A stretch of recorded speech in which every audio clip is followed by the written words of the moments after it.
That's good. This is fascinating. Ghostly. Very good. Welcome to the December 30th, 2014 Board of Selectmen meeting, the last meeting of the year, and we're going to ask our town administrator to please read the agenda, David. Thank you, Mr. Chair. First, we'll vote to approve or amend the agenda and add topics not reasonably anticipated by the chair 48 hours in advance, and I'm not aware of any of those items. Then a public comment period, then a common victualer's license actions for a public hearing for a new license at Simji's Rustic Pizza, 21 South Main Street, license renewal for Dunkin' Donuts, and common victualer's renewal at Sherborn out. And then review of budgets under the Board of Selectmen, including CM&D FY16 budget and capital items, Selectmen office, Selectmen legal, town buildings, facilities, townwide general and property insurance, and the transfer station. Then just a brief personnel staffing update from the town administrator, and then review of the meeting calendar to set the next meeting, which at this time is for January 5th, Monday, January 5th at 6 p.m. There are no minutes to approve, and the only warrant to sign is the town administrator payroll warrant, and then adjournment. Okay, very good. We don't have any public comment?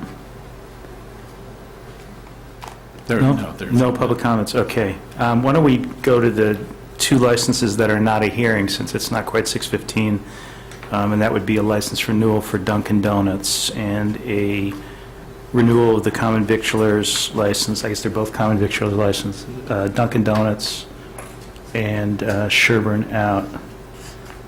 And so I guess we can start with Dunkin' Donuts, and they've requested a renewal of their victualer's license. I think the application looked to me like it was in order, but Peter, if you had any comments about that? I would move approval for renewal of the common victualer's license for Sherborn Donuts doing business as Dunkin' Donuts. Okay, I'll second that. Any discussion? Nope. All in favor? Aye, and I guess we can just sign this? Yep.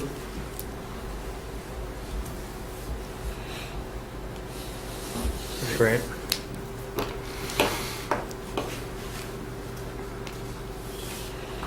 All right.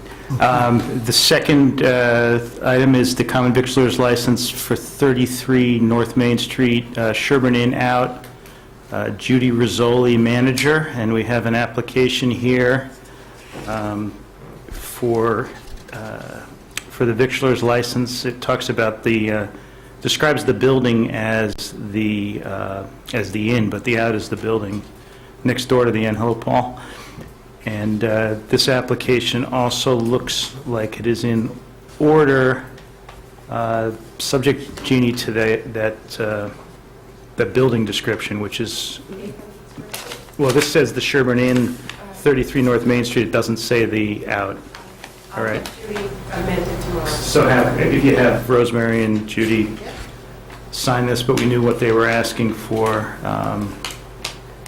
Yeah, this is actually an old license. Looks like it's from February 2/15/14. So I think something might have just gotten copied in here that was different. Get the most up to date. Okay, good. But do we have any further discussion on this Sherborn out? Yes, Mr. Taylor. The Sherborn in, Sherborn out, it's all the same group. And as long as the lights shine on my house from the Sherborn Inn building and parking lot, I'm opposed to any permits for that property. Okay, They've thank been you. shining on my house for 30 years or thereabouts. I've been complaining about it. They still shine on. They were shining on when I left my house a half hour ago. So I'm just opposed. Now, have the Sherborn Inn applied for a stay open late tomorrow night, New Year's Eve? No, there's no application for that. Okay, if they haven't, then I want them shut down. In fact, I'd want them shut down anyway because of the damn lights, but what else is new? But if they haven't got this permit to stay open, then they'd better close at 11 o'clock tomorrow night. Well, I assume they'll intend to comply with their permit, with their license? Well, I will complain to the police. I know it won't do any good, but let the record show that they have not applied for that. Therefore, they should not be open after hours tomorrow night. They Okay. should close at 11 o'clock. Any other public comments? Any comments from the board? Yeah, just, this says we're giving it to Judy Rizzoli, manager for Sherborn Inn Out, but isn't it 1760 Society doing business as Sherborn Out for this particular one? But the Sherborn Inn, it's always, the common vittler's license has always been issued to the manager of the Sherborn Okay. Inn and Out. And this is basically only for 3 days. Understood. Did you find that other application? I will go downstairs and look. Okay, that's fine. So subject to that application being attached to this license, do you have any further comments on this? Or a motion? Move to approve. Okay. We have a second on that? Well, not having heard anything, I'm going to abstain. Okay, I'll second that. Any further discussions? Okay, all in favor of issuing this victualer's license subject to the application form being in order? Aye. And one abstention. So David, you get the votes on that? Yes. Okay. I'm going to hold off on signing this until we've got that application attached. And now we have a hearing on a new victualer's license, the Simjus Rustic Pizza at 21 South Main. And I guess we've got representatives there from the restaurant. You've bought this business from the existing license holder, is that what it is? Okay, and you, I was in there this evening, so I see you do have all the same equipment, and you seem to be running a very similar business to what has been run there before. Okay. I don't have any questions about this, but there may be others with questions, or there may be public comments. I have no questions. Wish them success. Paul, you have any questions or comments? Well, first I want to apologize for being late. I had to come a long way and got delayed by traffic. My apologies. On this license, there are some procedural and technical issues that I've had on it, so I'm delighted that there's a hearing and that you've sought this license and that you're going to be part of this community going forward. I welcome you for that. There just are some procedural issues that are going on in the Selectmen's office, and for that reason I feel compelled to abstain this time around in the hopes that we can do better in the future here. Do we have any public comments? Okay, I mean, I'll just say I'm not aware of any requirements that weren't adhered to with this application. I think it's in good order, and I'm willing to vote in favor of it. So I move approval. Okay, and I'll second that. Okay, all in favor? Aye. Great.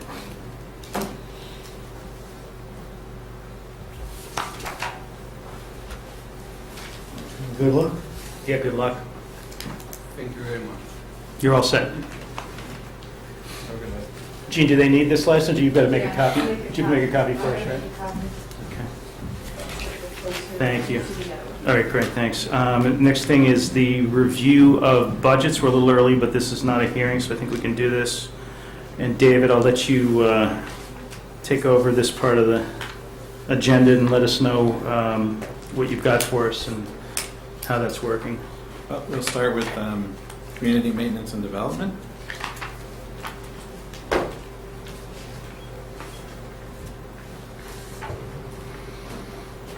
Let me take, pass those. Thanks. Is this an updated budget, David? Yes, Okay. yes, this is updated, this is recently, as this afternoon, Ed and I were still meeting.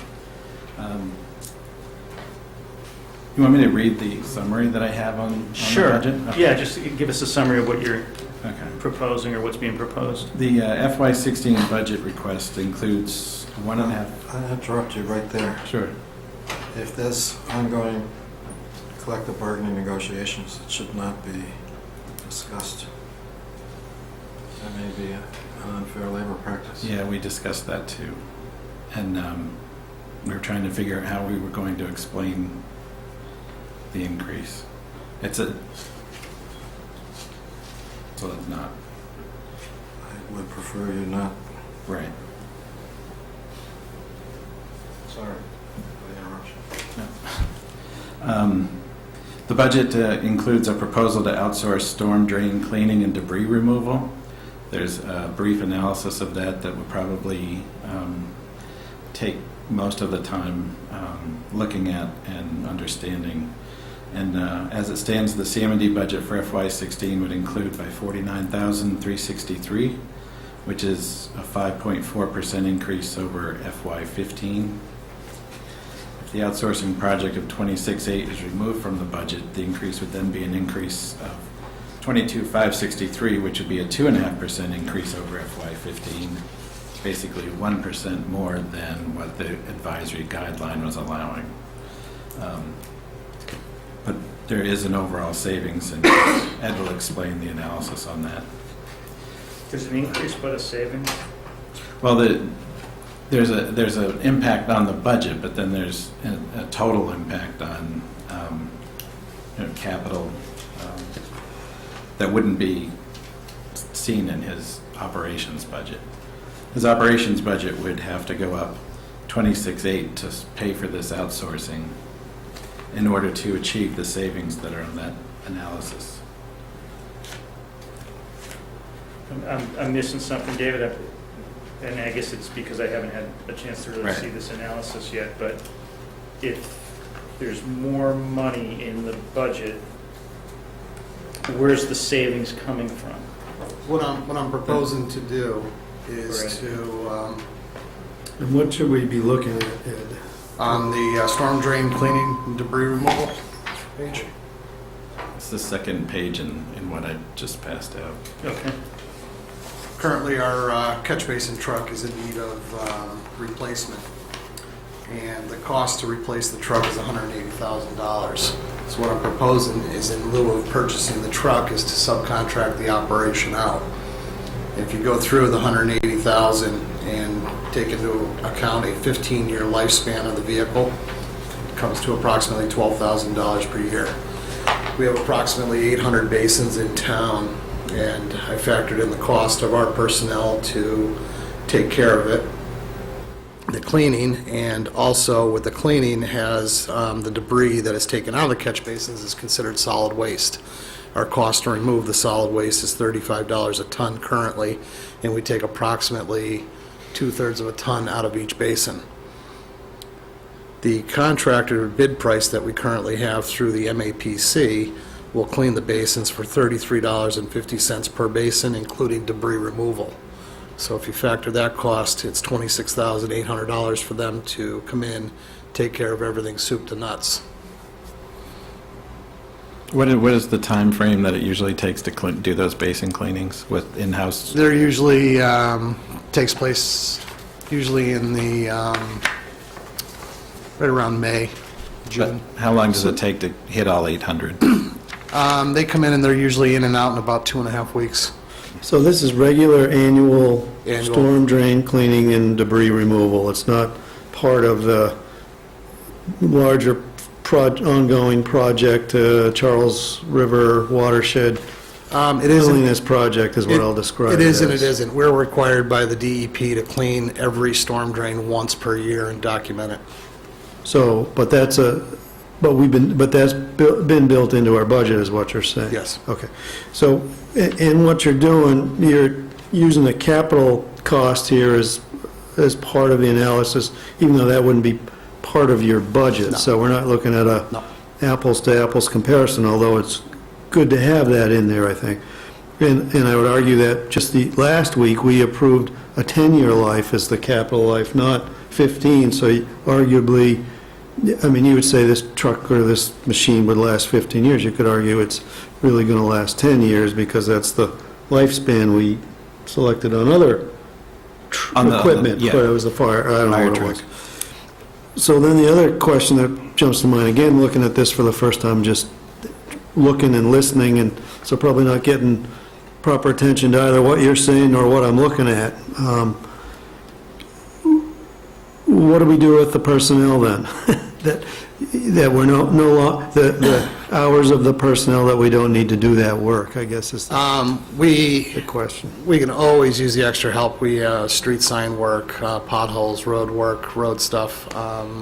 We're shorthanded as is, and the extra man-hours would definitely assist there.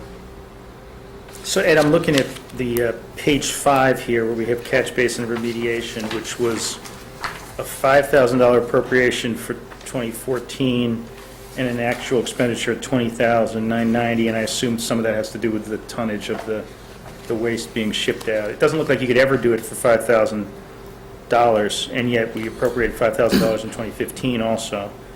And then we've got a $31,800 request for 16, but you've told us the outsourcing is only going to cost $26,800, so what's the extra 5 there?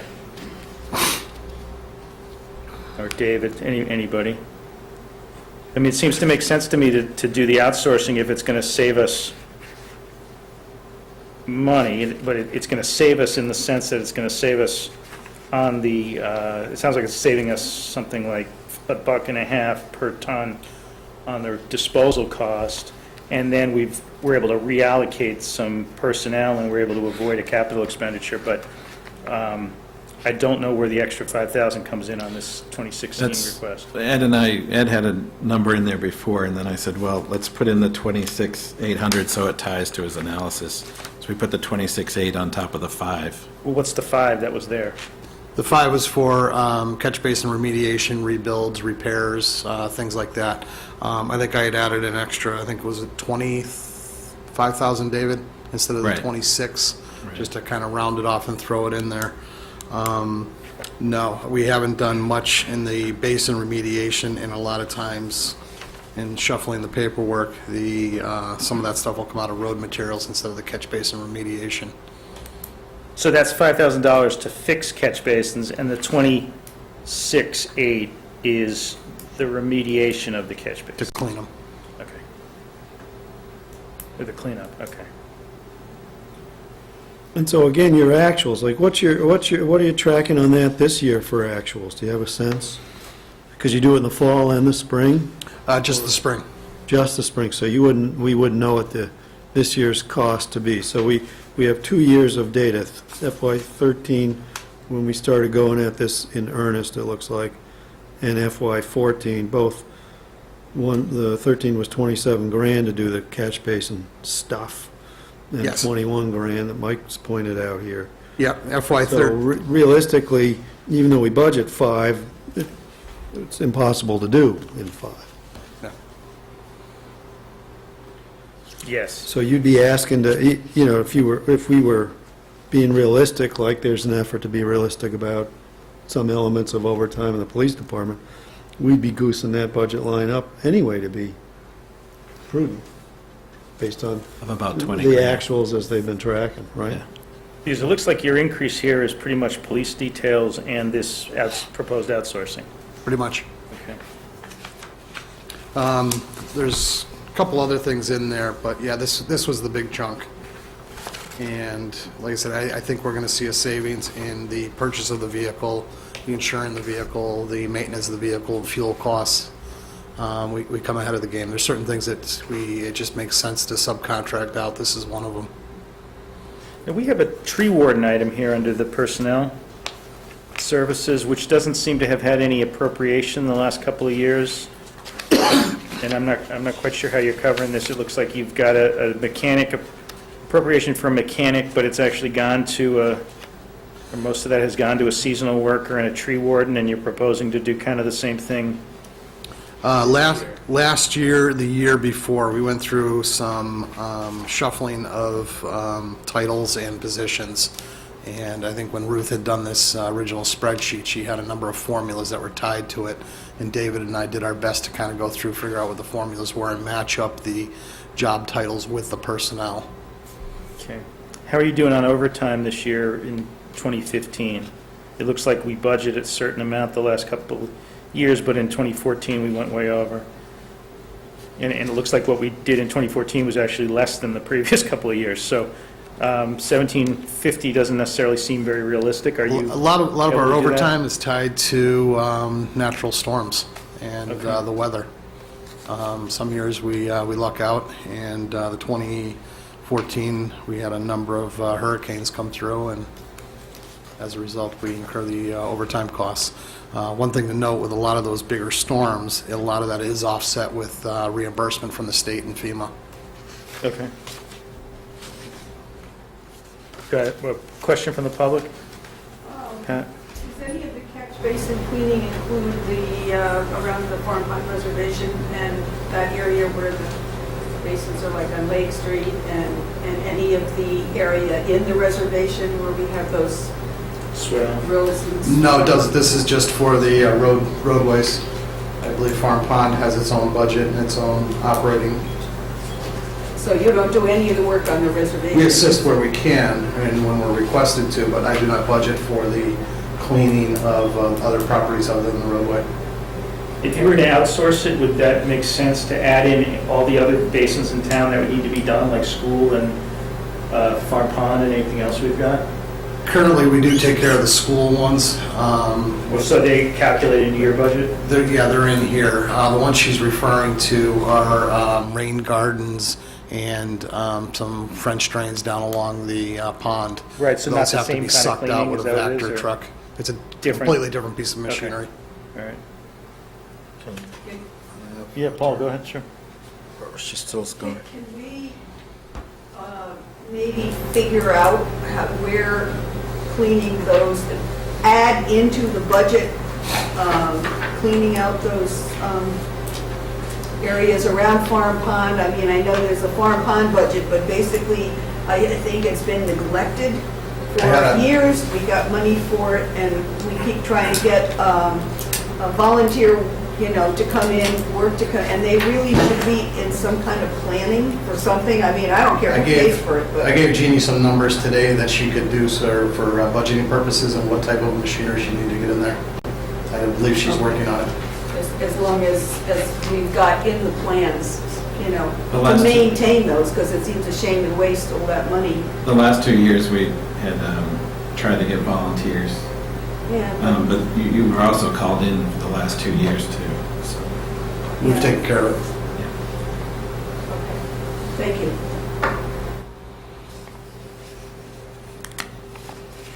Yeah, Paul, you're up. You put in a $3,000 increase in gasoline, but we've all seen how gasoline has been dropping like a stone. And in fact, I just filled up my car at $2.34 a gallon. If you get the Cumberland Farms Smart Pass there for your phone, they take 10 cents off. So in view of that, why would you need to spend more gasoline? Because even though the current prices are down, we do have an overall amount, target gallons that we do use per year. And if you historically go through and see what our actuals have been, you can see that it is well over our budgeted amount.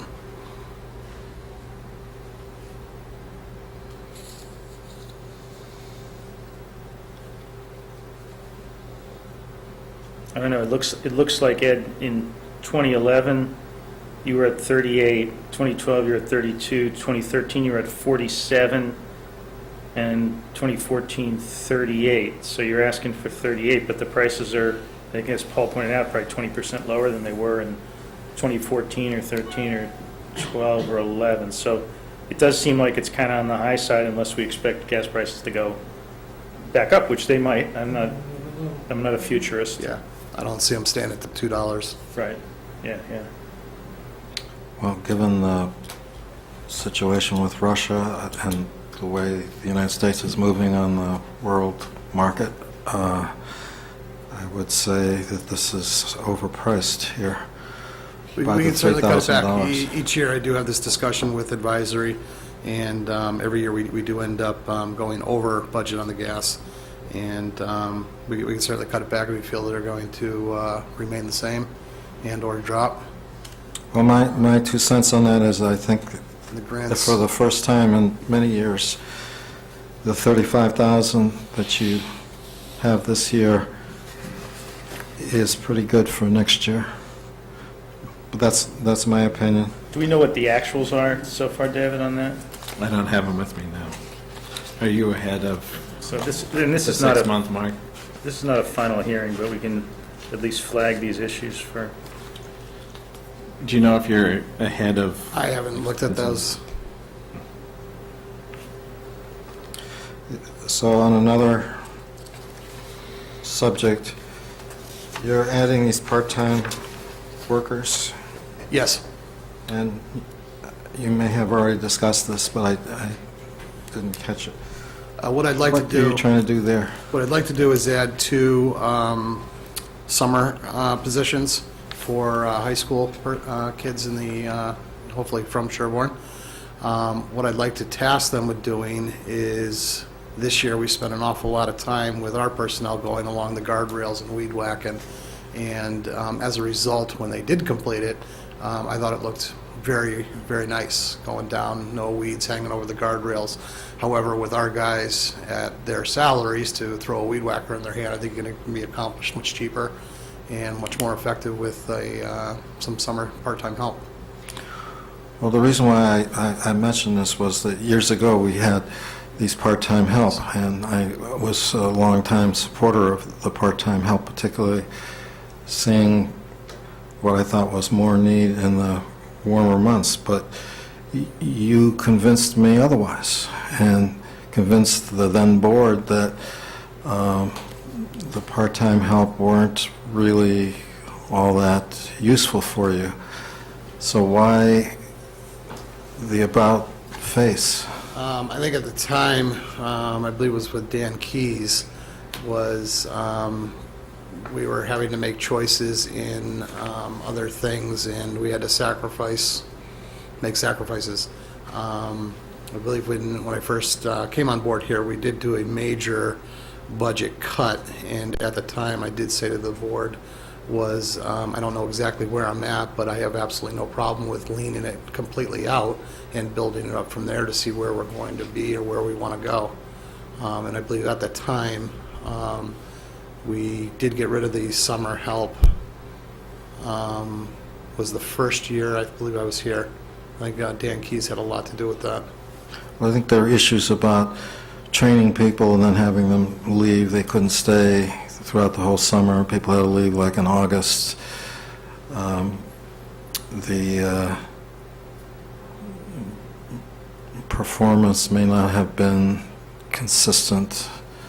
Things like that. I'm a great believer. I always have been a great believer and was a supporter of it when we used to do that, because I thought it provided employment opportunities for people here in town, and it would kind of level off the peaks that we had, particularly during the summer. But we don't want college kids getting injured, and using heavy equipment was a risk factor. So the lingering question was whether it was really safe in terms of financial exposure to the community and to the kids that were being employed, because often they would be given equipment. Now, you just mentioned, for example, weed whackers. So you have some of these kids out there with weed whackers, and if a weed whacker could injure somebody.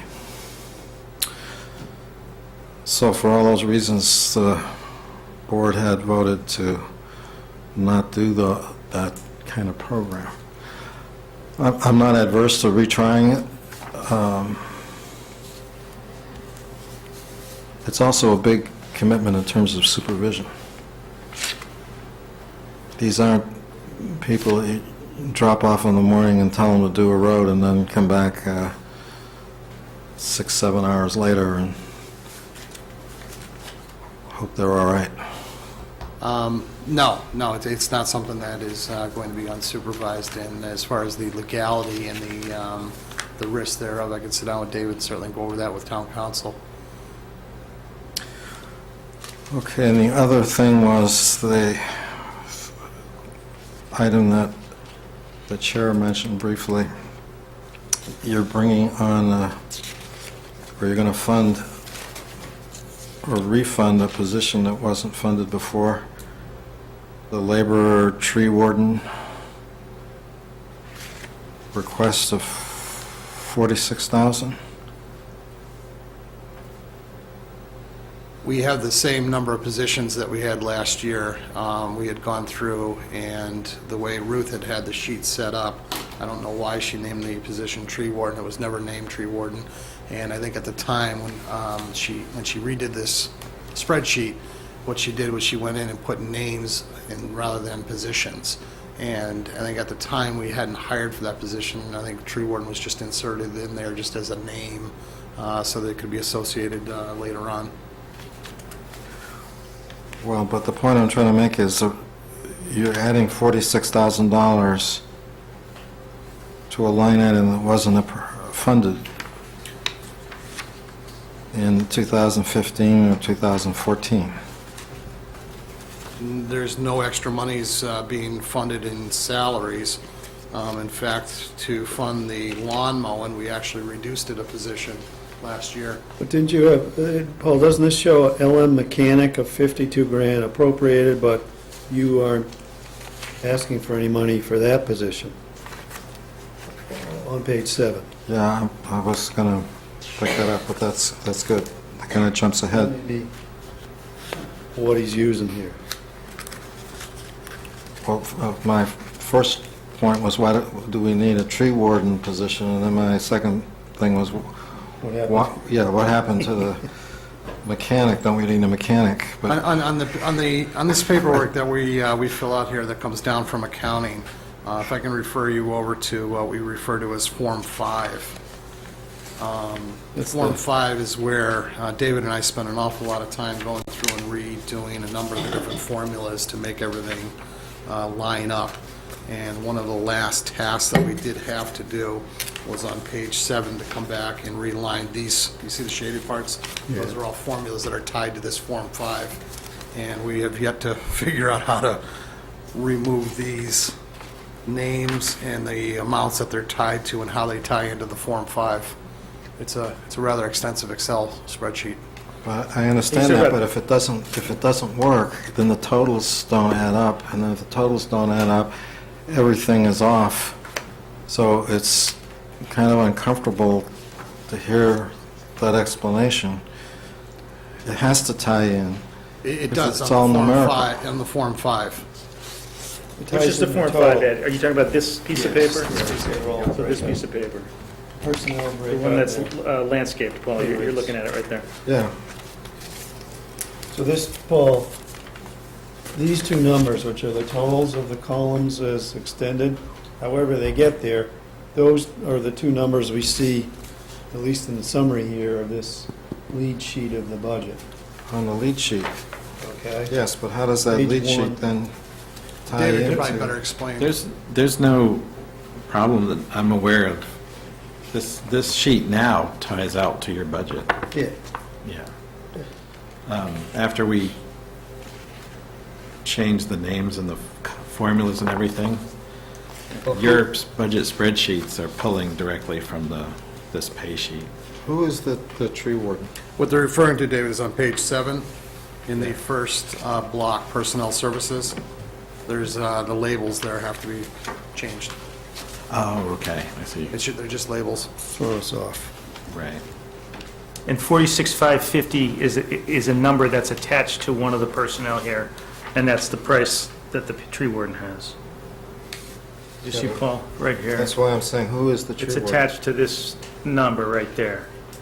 That's not the person who we appointed tree warden. So the names don't apply to these over here, is that correct? that position, tree warden, is budgeted at 46,550. The person here who this budget sheet 5 shows being paid 46,550 is not the tree warden. So there's a disconnect between the But that's why I titles asked, and the names. who is the tree warden? Our tree warden is Brian McSweeney. We pointed him All a right, few so weeks ago. he's down at the bottom And he's in there at that rate. at 46. Oh, so but he's then another might guy, be he's okay. another guy at that number, Might okay. be okay. All right. But then who's the mechanic? Henry Rojas and Warren. Donnelly. And where are they in the budget? In the skilled labor? If you go onto the Form 5, No, I got that, but where do they show here? On page 4? Because where we're confused is the absence of any budgeted amount for LM mechanic, I guess land management mechanic for page 7. That sounds like that used to It's a be Mr. different- McSweeney, and now he's the tree warden. the LM mechanic was switched over with Henry Rojas in negotiations, and part of his salary went to, for that. The tree warden is Brian McSweeney. Yeah, Again, these are just labels. But the And- numbers don't match up. This is 52,521. was last year, Paul. Suppose we don't really care who these names are, what we really care about is I'm not even what the sure, positions are. I'm not sure why even the positions are broken out and budgeted position by position in the budget But when it's, go ahead. But I think the confusion I'm having, some confusion I'm having, is we have mechanics. We have Henry and we have Warren. But they're captured on page 4, is that correct? Right. Their budget amounts are capped, their payroll amounts are captured on page 4. And so we don't need anything on land management mechanic budget item. Yes? I mean, the dollars flow, so it's geography of where the individuals fall in this detailed breakdown of the budgets. Not sure So I have a page. so the point is, we're not You look at absent a the page on the mechanic. bottom. In fact, we have a mechanic Okay, and okay, a backup mechanic, Yeah, if you yeah, will. yeah. Is that Yeah. fair? Yeah, like I said, David? David and I did an awful lot of work with this spreadsheet. It does need more work. Yeah. When we first Thought we, first, thought we did. All right, well, Getting it sounds this like we to know the something. direction things are going. Well, can I ask some questions? Yeah, go ahead. Go ahead, I'll yield my time. Okay. So the point is, part of the challenge here is that we're seeing this for the first time, right? Real time. And it's hard to, we're discovering stuff and we want to ask questions. And we don't have an overall look yet, like there's no model, right, David? And we don't have a summary of the total selectmen's budgets. So I don't know if in fact and I don't know what we're expected to do tonight except raise questions for going forward. That was the idea, We're not yeah. going to vote and approve this, right? Were we to approve this, we couldn't really, because we don't know what the game plan is. If we decide that this all makes sense, and we're exceeding the budget by 40-some thousand, that's guidance, the question is where we find that within the rest of the selectmen's budgets, or if we're trying to get a slug of it as extra money from the advisory special fund that they're Right, moving aside and- on that. So what are you thinking in that regard? Well, we basically, under the guideline, we have $66,000, so this is 40-something thousand over, or about 39,000 over the guideline. Yeah, But I think, as So- Paul pointed out, there's gasoline, which could certainly be lowered based on, assumptions about gas prices. There's phone charges in here that I can't understand, and I wanted to ask about that afterwards. okay, yeah. But, we would have to try to find some money in this budget, I think. I Right, don't well, see how this is a I mean, final budget by any stretch. No, if you took out the gasoline, the outsourcing piece, and the seasonal workers that Paul was referencing, it's a 1.1% increase, so it's within the advisory guideline.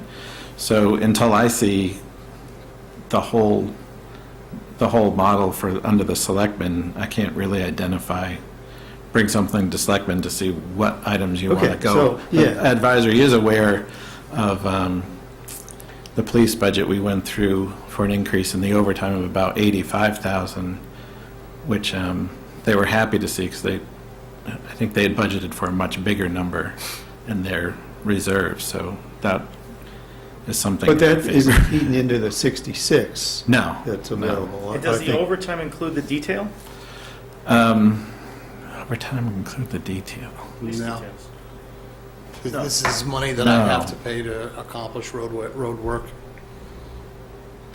Okay, so it's yet to be determined where we'll wind up with this and how we pay for it out of the 1.5 overall selectmen's budget, or try to make a compelling case for coming out of the advisory reserve, which Right. everybody, all budget makers, to the extent they have something compelling, are going to Right. try and make a compelling case for. So Right. so that's a challenge. A couple of ditzy things, or not ditzy. Once again, we're dealing with a classic deficit spending budget for snow and ice. We're keeping it at 82,000, even though it depends on the weather and all of that. We deficit spend, or we go to town meeting for use of free cash, supplemental funding of snow and ice, unlike what the initiative is for the police overtime that we're talking about. And so we're all on the same page of that understanding, I get that. Vehicle maintenance, Ed, on page, Before you leave that, let me, Oh. because I'm one of those who supported that. well, I don't not support it, yes, Oh, okay. I just pointed out because it's something that, voters are going to be asked to approve this budget.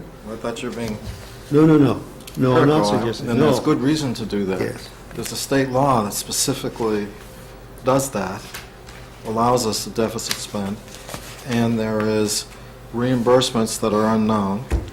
They come in that offset that, and it is the common practice throughout Massachusetts. So we're not doing something Imprudent, right? imprudent and Okay. and specifically bad for Sherborn that's different from what everybody else does. Yeah, There's good reason for it. yes, I get that. And I support that. I think it makes sense. I'm All just right. I pointing thought it you were out for us. taking a pot shot. No, okay, no. But Ed, on page 4, vehicle maintenance, okay?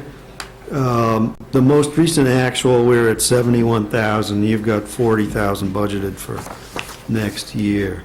So do we not have to worry about that? What I am, again, with an older fleet comes the repair costs. So what I'm hoping this year, I did originally, when it made my first cut, I did bump that up. And looking at the overall picture, I did reduce it back down to its original.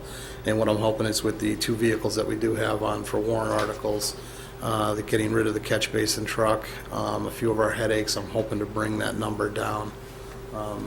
So you're not losing sleep over not having enough money in that line item, because that No. could be a big No, item. it's, that number, I can keep pretty good track of, and as we go through the year, we'll make adjustments Okay. to stay on budget. All right.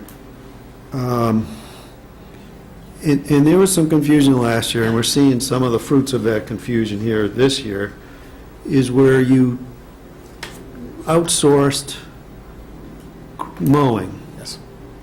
And there you used 1 or 2, and I'm still confused as to whether it was 1 or whether it was 2, and I guess it's 1, and we had to pony up in this current fiscal year's budget then, to reflect that we had outsourcing of 40 grand roughly, if I remember, and we had used a position when we thought we had 2 positions available, so I just want to be sure we've sorted all that confusion out in this budget and can explain it clearly and concisely. Absolutely. And when that was apparent when David and I first started going through and swapping around the names and the positions there under Form 5, and all of that has worked its course. So we've got we budgeted for everybody on the payroll, if you will, and we budgeted adequately for the outsourcing Yes. that we're currently operating with. Yes. Okay. You know what would be helpful as a thought? for us, and also thinking about, there's going to be at least 2, maybe 3 new selectmen coming on board in a few months, right? Is to have an overview of what your department is all about, who the players are, what they do. You know, a couple of page summary of what goes on there. You know, I think it's helpful to, you know, you got a lot of folks on your team that do work in the middle of the night and during snowstorms and stuff like that, and they don't get many pats on the back. Then stuff goes on behind the scenes, but just be helpful, you know, you got a mechanic, and you got a half a mechanic, or mechanic in way, whatever it is, you got in Y, you got road guys, you got, I mean, I don't know what they do, and I don't want to belittle anything they do, I actually want to support what they do. So it would be helpful if you just sort of describe the operation, and I think that would be useful for us even, to know we're spending $1 million on this department and big-ticket capital items. And it's helpful to just have a Absolutely. crib sheet of why, I'm also how in it support of goes. a Selectmen ride-along. There you go. Hey, Ed, the phone bill puzzles me. I think we may have had this discussion last year, too. You have a telephone bill of $3,000 and a cellular phone bill of $3,000, and the last actual you have for telephone is $41, and yet it was budgeted at $3,000 last year. You know, where we're looking to save some of the increase. I'm not sure why that's not a line that can I think come that out. may have been a leftover when we were doing the transfers of a lot of the building stuff out of my budget over. And I think I assume the costs of the selectman's office cell phones. So I assume some of their costs for that.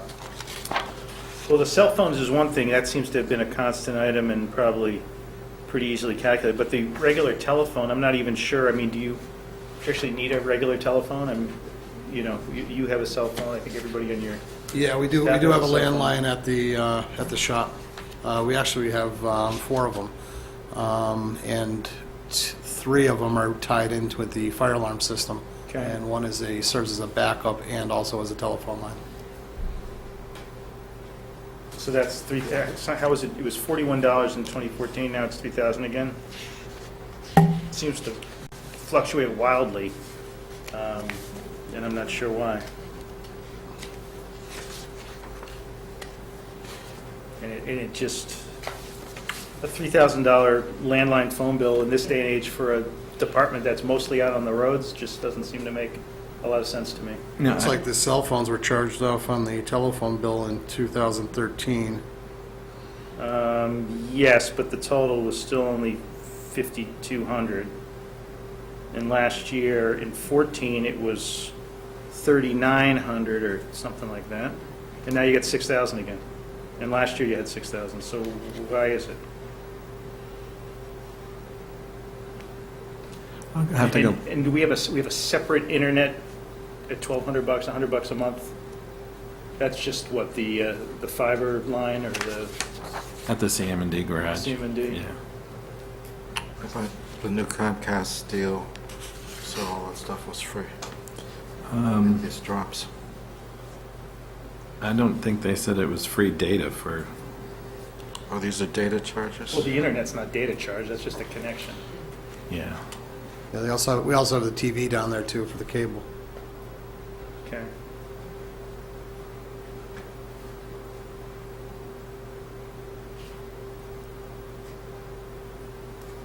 See, when we're looking for money in the budget, it seems to me that, along with gasoline, along with some of the other things we've talked about, are ways to I get this closer to what the cap that we're working under says. put a note for revisit the phone lines, and I'll go in into the system and actually see what was charged on those lines for those years, just to see if it was mischarged. The $885 and the $177.41, those seem correct. And what's land management, Ed? What's the difference between that and the highway, roads, and streets? Land management particularly takes care of the public properties, trees, and highways more into the roadways. So a tree, like the tree program you've got, where you've got the trees tagged in there coming down? Historically, we've had 2 separate divisions, and in the future. I mean, if I had my way, it would be just one department, kind of combine both budgets into, I mean, we only have nine people, so, Would there be a savings to doing that? no, Just a better accounting? just better accounting. That makes more sense. The reason I asked that question was you've got $6,000 for traffic details under that one as well. But if you're cutting trees down, I can see where you'd need that. Yeah. Anybody else have comments, questions on this at this point? I think, Peter, you pointed out before that we're not making any decisions on this. Right. This is really just a way to start this discussion and identify items like Paul and you have done and I've done on questions we have for the next time the budget comes through. Thanks, Ed. Oh, you've got another one on here too, don't you? You've got your dump truck item.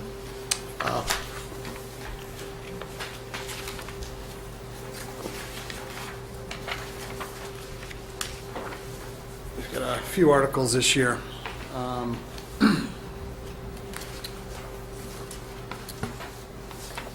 Do you guys have these numbers, 1, 2, 3, 4? I've got I've Got just, 166 or I've just whatever. got this, I yeah. just have the dump truck. Oh, okay. What are the I other mean, ones? The two one-ton dump trucks. I have an article, notice of intent here for Woodland and Goulding Street intersection. The proponent last year, well, a couple years ago, was traffic safety, where we went through the study of the intersection. This article is for the actual construction as designed by the engineer and passed by traffic safety. The cost for the intersection reconstruction is $95,000. Wow. My comment on that was that I have a commitment from Governor-elect Baker that he's going to release to this town of Sherborn $125,000 on January 8th of Chapter 90 funds, which can be used for this intersection. And so there would be no need to use any tax dollars at all. Why not use that funding source rather than ask the taxpayers to pay more taxes?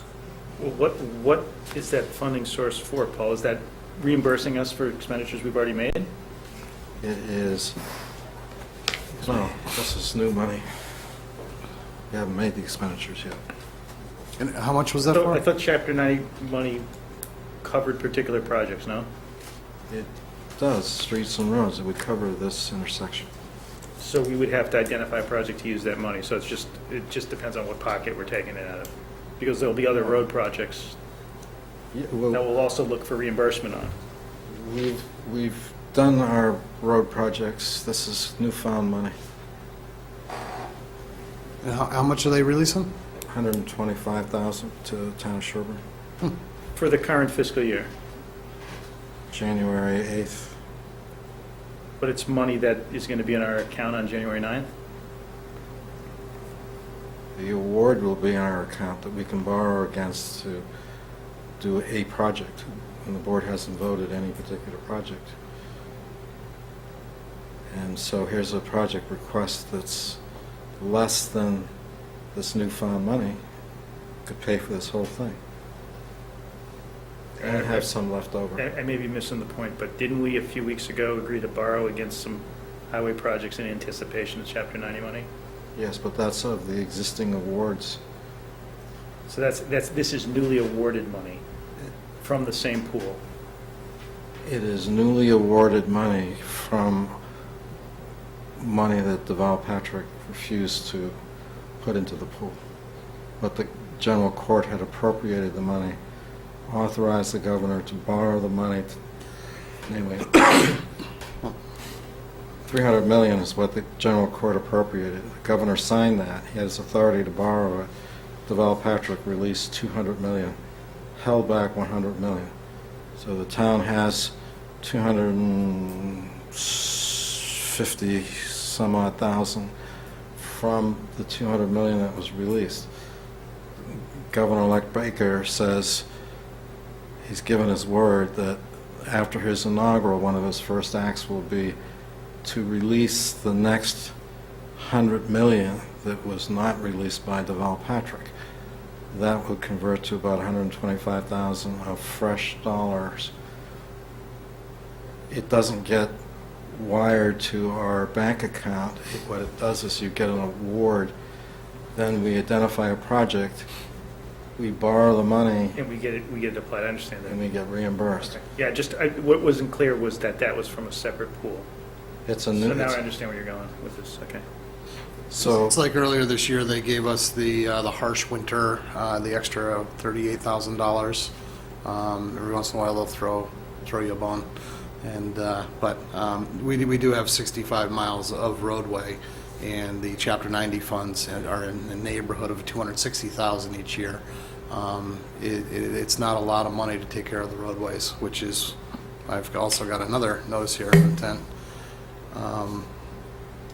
for the resurfacing of Washington and Coolidge Streets in the amount of $730,000, which again are Chapter 90 funds. You just made Peter sit up. Yes. Well, I'm trying to find that. We didn't see that one yet, No, right? we haven't seen that. But you're absolutely right. It's a matter of what. Well, I didn't want to choke, too. That's all. It's a matter of what pool you actually pull the money from. What I've tried to do here is identify a couple of roadways that are bigger ticket items, and it's going to exceed what we have in the Chapter 90 fund. Over 10 years ago, I believe we voted a, $1 million bond, Paul? And Yes, we did a but- number of roadways. but let me also say that Governor-elect Baker has agreed to maintain all municipalities at the $300 million level. So while you've been working at 260, you will now be working at 385 annually. So over a 10-year period, that's going to be an additional more than $1 million. So in addition to the one shot that's going to come on January 8th, you will have released in an April letter from the Governor-elect's office a new award amount for the town of Sherborn, which will be about 50% higher than the numbers you've been working with for the last few years. So things are going to be a little better if you just be patient until the governor takes the oath of office. Then you'll see things happening, and that's. I think you have your own Chapter 90 priorities. Yeah, that I mean, you've identified. I'm identifying projects and roadways that I believe need to be taken care of. If the money comes from the state, that'd be great. More money comes from the state, that'd be great. But I think I would be negligent in not bringing forth specific projects with estimated amounts in order to do them. So this Washington Street, what was it, Washington and where? Washington and Coolidge. In Coolidge, and so, Also, next year I had slated out of our normal Chapter 90 was to do Maple Street. okay.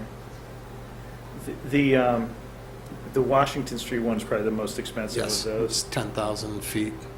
Yeah, I mean, is that one that you can break into pieces? Is there a way to kind of swallow this over a period of years? Yeah, I went back and forth on that, and yeah, I could definitely do that depending on what it gets approves or what you decide is the best course of action. We've got a bad area right after the Holliston line coming in, and then you've got the kind of the Scudder's Hill, and then it stops for a little bit until you hit the town hall area.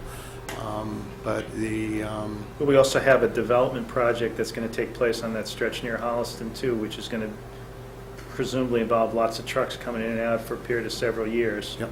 Might not be a place where you want to do, real final work until that project's No, and if we built get a out. sense that that's actually going to happen, we can definitely adjust our schedule accordingly. Yeah. Just like we had done with Maple Street, there was a sense of what was going to happen with the Pulte project. And so we pulled, Maple off the table and said, if this is going to go in, we'll hold off and possibly see if we can get them to fund a portion of it. Okay. All right, so then you had another warrant article? Yep.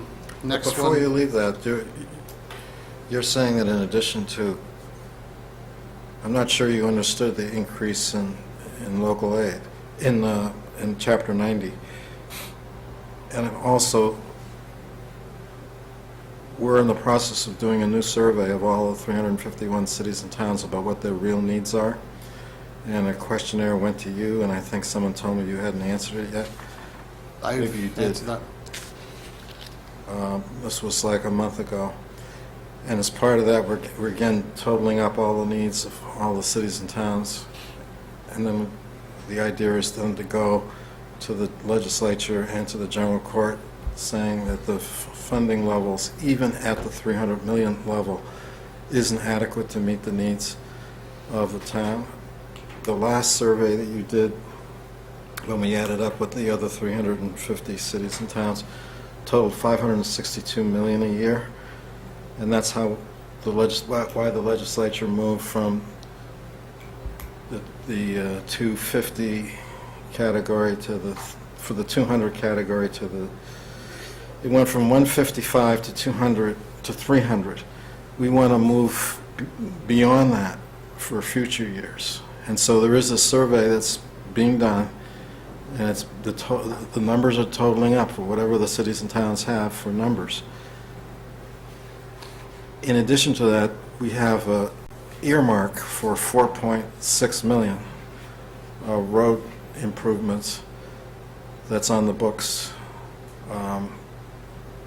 This includes drainage and roadway improvements for Forest and a few other streets that you had identified. And that's on the books. And when you're ready to go with that, I would suggest, rather than going to the taxpayers and say, please, let's do a Proposition 2.5 override and increase your taxes, why don't we make a run at some or all of that 4.6 million, use that money, get those roads improved, go that direction. I agree with you 100%. The Chapter 90 is completely underfunded. I filled out the surveys for, it's got 3 years now running, and we fill them out. Yes, the state has thrown us a couple bucks here and there, but it's not in the neighborhood of the roadways that we do need to take care of. Like I said before, and I'm not sure the exact date, but I know it was over 10 years ago where we did $1 million worth of work. If you got a roadway that's got an average life of 10, possibly 12 years, you've now got that $1 million worth of roadways that are now due for repaving. And throwing 260, even 385,000 at them a year is not going to take care of them all at once or satisfy our current needs. I do agree, it is a lot of money. It is a lot of money to go for the taxpayers. But it is road work, and road work, it needs to be done. But even assuming that you don't need or don't want to go after the 4.6 that's been appropriated, if you identify Washington Street as a state route, which it is, we could go and try and put it on the TIPS program and get state funding for some or all of it. Or alternatively, we can seek another earmark for that road in particular and get in the next budget cycle to get a specific earmark to pay for that state road. I believe, I'm not sure, would probably know more of the exact date of when Sherborn voted down making it a state road. Otherwise, yeah, we would have had the state take care of pretty much all of 16. The $4.6 million that you're referring to, that's under that survey money that they're trying to get appropriated, correct? No, it's been appropriated. It's been The governor signed it. It's sitting there. as a TIP project? No, as an earmark.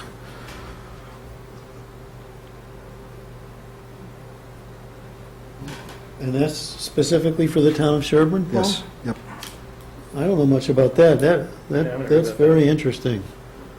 And it sounds like you're not 100% up on that, so that's very good to know, and I'm with you. If there's money there that's Yes, the somehow general court available. passed an appropriation bill, and in the appropriation bill, there's a line item for the town of Sherborn, 4.6 million. Roadway repair. And also $500,000 for the sidewalk on Washington Street. Ah, So that's not ready to go because we don't have the right-of-way yet with yeah. the frontage along the east side of Washington Street, but that money was appropriated by the state. So the House of Representatives voted for it, the Senate voted for it, Governor signed it, it's the law of the land, it's sitting there in the books. You remember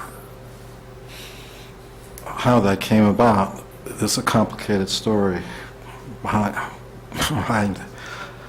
how that came about. It was a bit of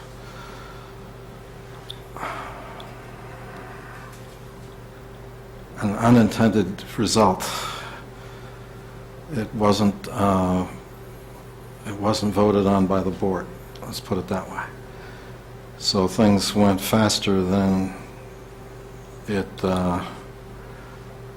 normally would have gone. On the other hand, having it on the governor's desk and the question was sign it or not sign it, why not take what we could take? So it's there on the books. There could have been more internal communication here. Or any. First I'm hearing of it, Paul. This is all news, but it's great news, it's good news. It's $4-point-something million that, Well, it's been there for now Yeah, 2 it has. years, yeah. This was 2013. Got appropriated. So it sounds like we have multiple layers of potential funding to kind of figure out how to use, right? One is the low rate of, the current rate of Chapter 90 funding that we know about. Then there's perhaps this additional 30,000 related to the 100 million that gets freed up. And hopefully that gets built into the base of annual Chapter 90 funds that we can tap into.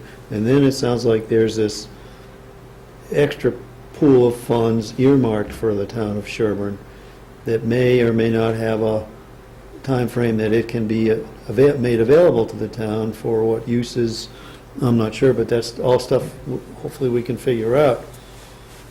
But it sounds like we still got to go with what we can count on.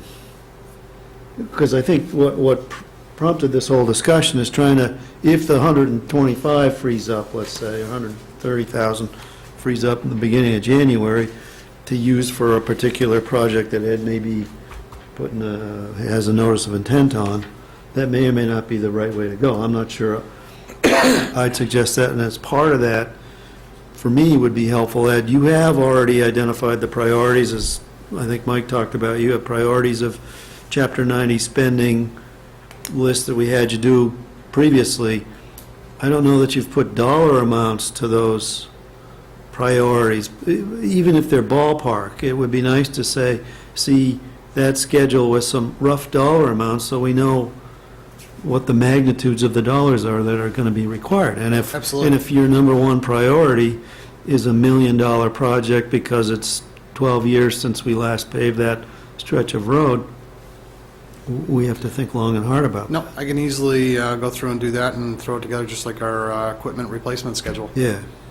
We can easily do that. And one other thing to note for this intersection, the proponent is traffic safety. This was prompted by a citizen group, and where an article funded the engineering and all that. And in speaking with David, rather than having certain committees bring forth and manage projects, that any of these roadway projects that wherever they originate from are going to be proposed by myself and managed by myself.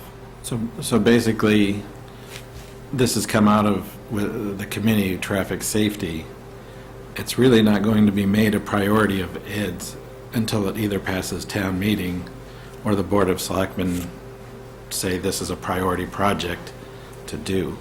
he has his list of Chapter 90 priorities that he goes on. So we'd want to see that, and then we can figure out how this might fit in Right. to that, and that's what I think Peter made. Hey, do you want to just address this dump truck purchase?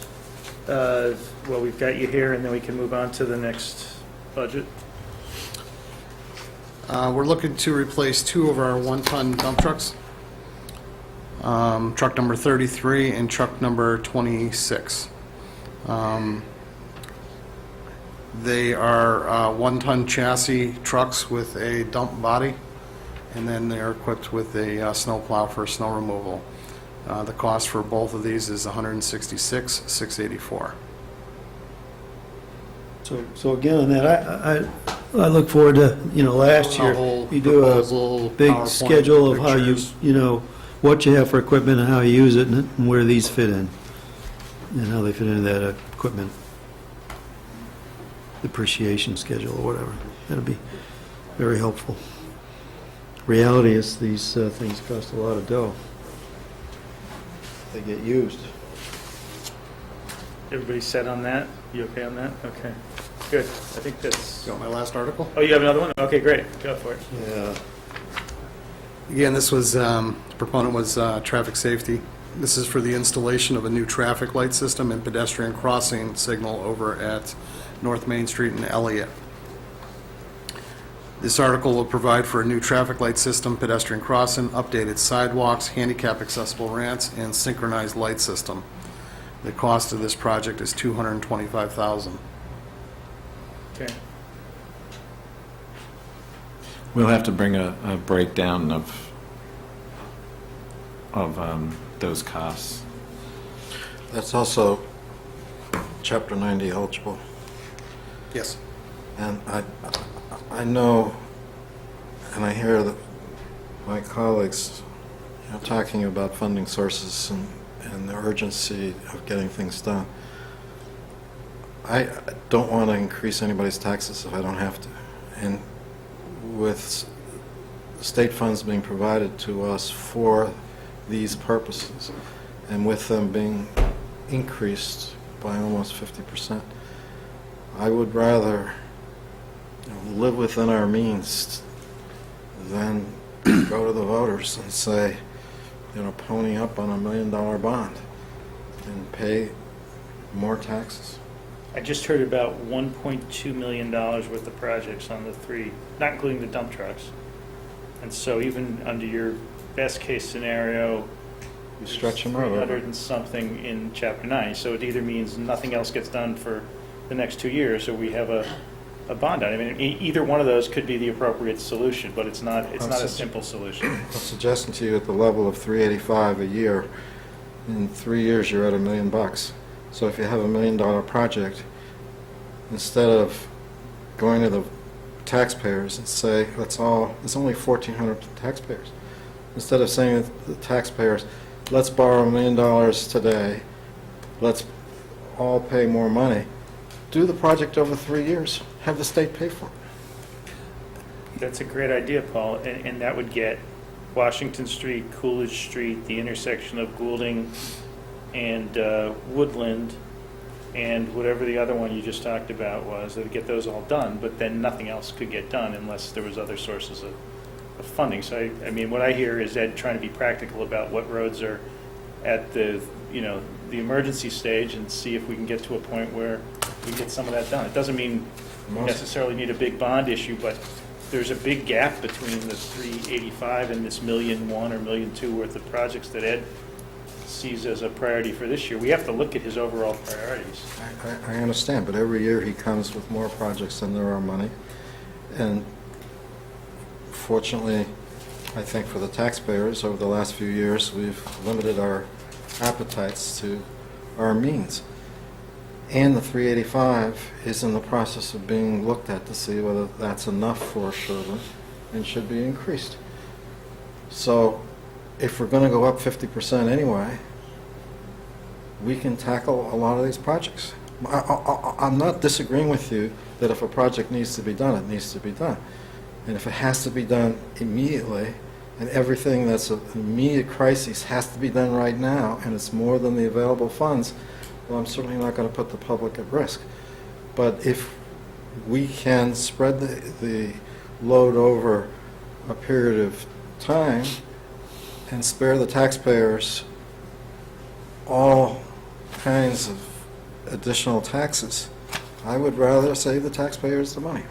That's, would be my Yeah, priority. it's a hypothetical discussion, Paul. The other side of that coin is that there's a lot of taxpayers in town who don't have kids in the school system, and the roads are the one value they get out of their tax money. And if what we do is wait until roads are at the, breaking point before we repair them because we're not getting enough money from the state, that's not a really good use of tax money either, and it means those people are really getting much less out of the town than they could otherwise get. So there's a balance there. Right, but the roads in Sherborn are pretty good, and they're... Well, I disagree with that. I don't, and no offense to Ed, I think we are a very Do I have the floor? funding constrained town. You just talked right over me. I was saying that the roads in Sherborn are pretty good compared to the roads in other communities. And I don't see, in other communities, there are real crises in roads. And if there was a real crisis in a road here, I believe I can help get an earmark for additional funds for Sherborn to cover particularly a state road. And Washington Street is a state road. It's fine that the town of Sherborn and taxpayers in the town of Sherborn want to pony up to maintain a state road. But I bet you if we did a little study on that, we'd find that most of the traffic on Washington Street is through traffic. It's a road that services a region and not just the town of Sherborn. And there's a compelling reason why a greater tax base, including the entire Commonwealth of Massachusetts, if not the federal government, shouldn't be contributing to it. And I don't think we've made enough of a case and done enough of the homework to figure out ways to tap resources that are out there before we go to the voters and say, let's increase the taxes of all the voters in the town of Sherborn to pay for a state road. It's no secret that these roads need to be repaired, Paul. So if the money's out there, we should be going after it already. You mentioned before there was money for Forest Street, which is not a road that I see as being a high priority road. Somehow that got earmarked. I don't know how that happened. It's actually a network of roads. I don't remember all of them. Ed would know. But Forest was like the anchor road. Okay, but that's not our state road, and that's not the road that the general public uses. And Washington's a state numbered road, but unfortunately it is a town road, just like the roads we drive on in Natick and Wellesley and Dover that may be state numbered or have some state support are local roads too. People cut through Sherborn just like they cut through every place else. We've got to keep those roads repaired. If we get the money from the state to do it, great. If not, we still have to keep those roads repaired. That's part of what we do. That's part of having a local government, and they may get to a point where they need to be repaired, then they really have to be repaired. If Ed's telling us it's 12 years, that's a long time. Maybe they do need to be repaired. Maybe they don't. Maybe they can go 15 years. But there's liability. You're always one who's bringing up an argument about liability. There's liability if the town doesn't keep its roads in decent enough shape that somebody's not going to get hurt on. And also too, just so you know, I mean, we do get creative with the money that we do have. Some roads that we'd love to go through and do a grind and a repave, we forego the grinding and do an overlay. We do chip seals in certain neighborhoods where you're just going along, you're doing a shim and then a chip seal coating, which is far less than an actual paving job. In certain cases, we can do that. We're being as frugal as we can with our $285,000 a year, but we do have 65 miles of roadway. Any more for Ed? Just on this traffic and pedestrian control system. I think when we looked at the notices of intent, we were up to, I did the math, it was $1 million, $2 million worth of ask. I forget what the math was. Yeah, $2.5 million worth of ask, including the library.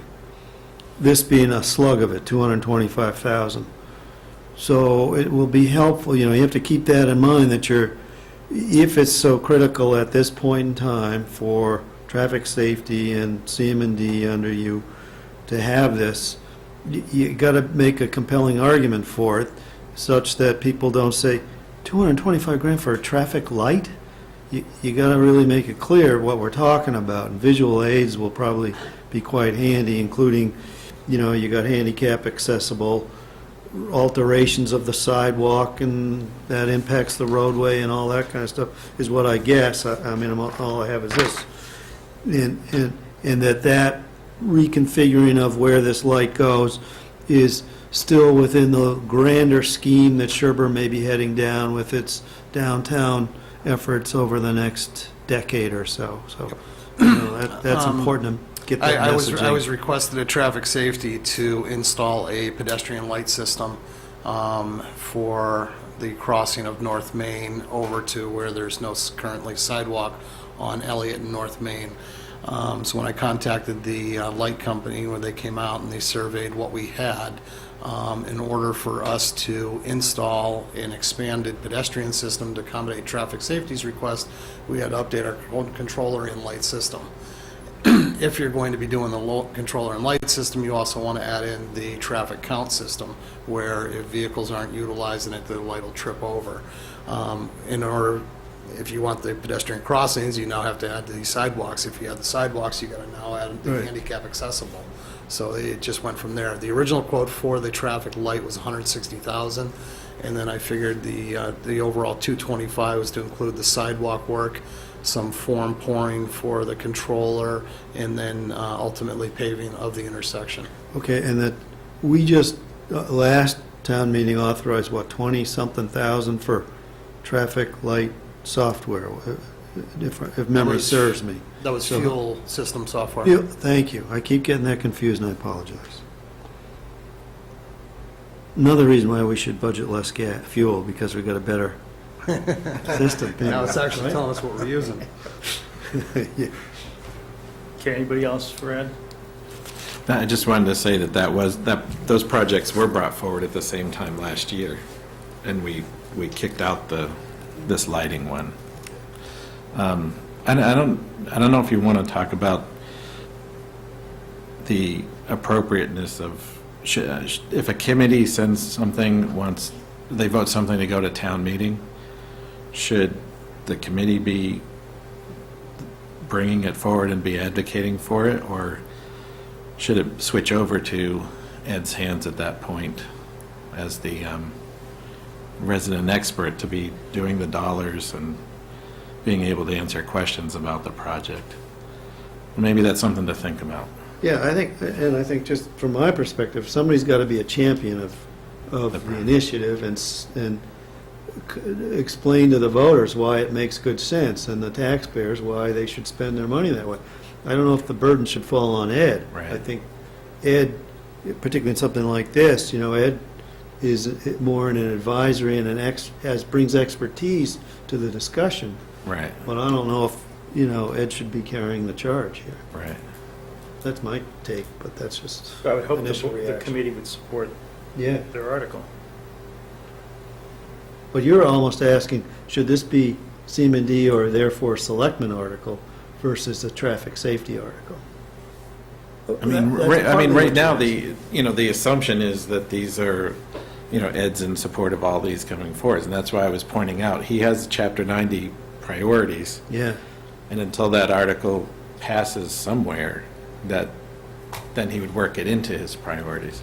But, the possibility exists that traffic safety could come up with a project that Ed wasn't necessarily in support of, and the way I have it structured right now, it would fall on, Ed to be bringing that forward. So maybe just think about that dynamic, what's been done in the past in those situations, because what I found when I came on was the committee's bringing this stuff forward, but there was never that pass off to the action. So that's why I was trying to get us involved earlier than later. But It's tough for me, too, to... We brought this up forward to the selectmen. We're advisory to the selectmen. We can't just create our own articles.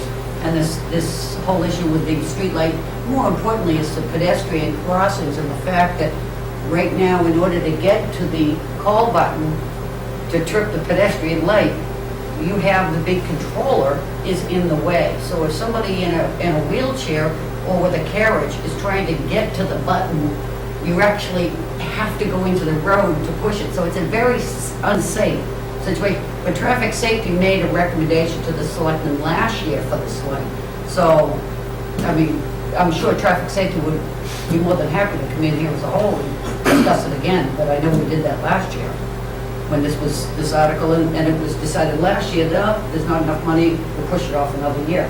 And that brings us to tonight. So maybe think about if you want the committees to come in at the same time in those situations. Huh? Yeah, I mean, we haven't taken any votes on these No. articles. We haven't decided No. to support them or not support them. No. This was more informational tonight than anything. All right, what's the next one, David?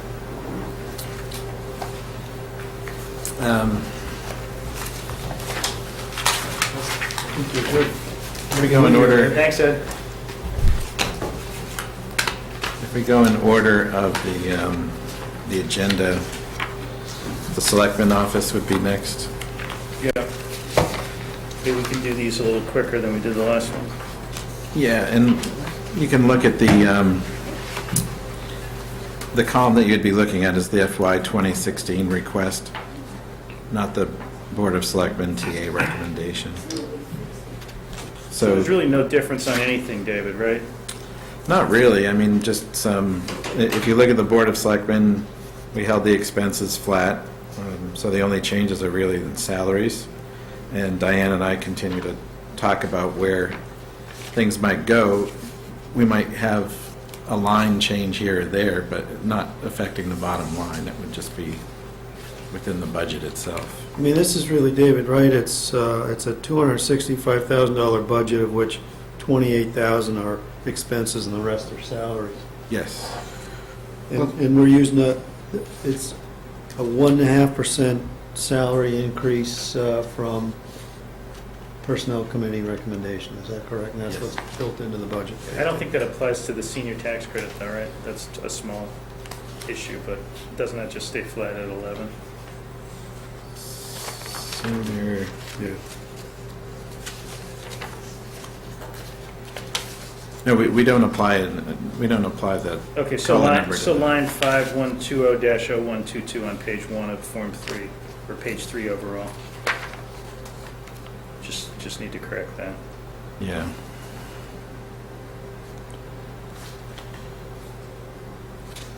Mike, you want to take a look at the Board of Appeals budget, given the fact that there's a 40B There's maybe multiple 40Bs. that's coming up this year? Yeah, there may be, So I there just may be saw a few. some correspondence about Trask, Sherborn Meadows. Do you think that that's, given your background in the Board of Appeals, do you think that's an adequate number?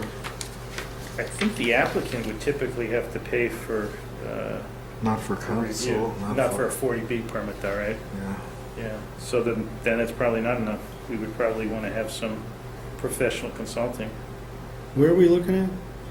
2014 Board of Appeals, page 1. Yeah, and that explains probably 2010 also, doesn't it, Paul? Yep.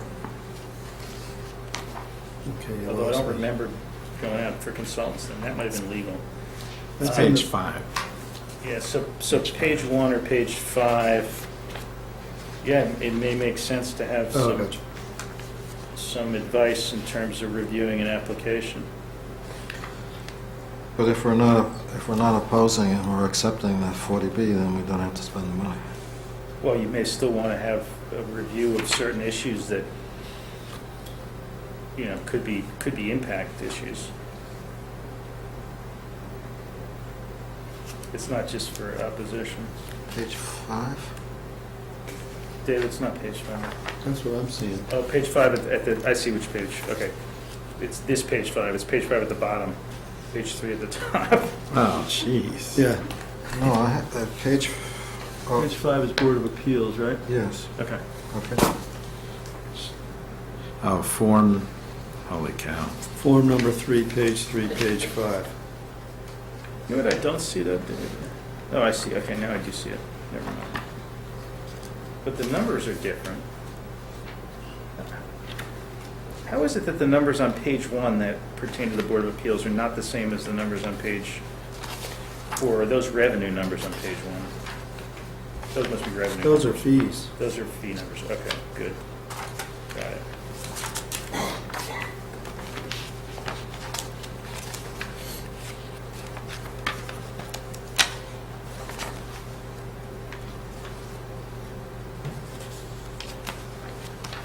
I don't know what dues and subscriptions we would get as a Board of Appeals. I'm not aware of any. Not sure why that needs to be in there. Well, last year, or fiscal 14, they spent $21. Right, so, For the Board of Appeals. right, and I have no idea what that actually went to. I don't recall. But it probably wasn't a dues or a subscriptions issue. I'll look it up. Anyway, 425 just seems like it's carried over for no apparent reason from year to year. The advertising budget's all paid by the applicants. The postage should be paid by the applicants. I don't know if we've done it that way, but we really should be doing it that way. Okay. And so then Paul's question, I think, is whether we want under contractual services, do we want to suggest that there be, some number of $1,000s put in there in case we get one or more 40Bs that we would like to have, or the Board of Appeals would like to have some issue reviewed. So here's a suggestion. Rather than change the Board of Appeals budget, I wonder if we look at page 3, that is page 3 on the bottom, Board of Selectmen Administration, Contractual Services, line item Consulting Services.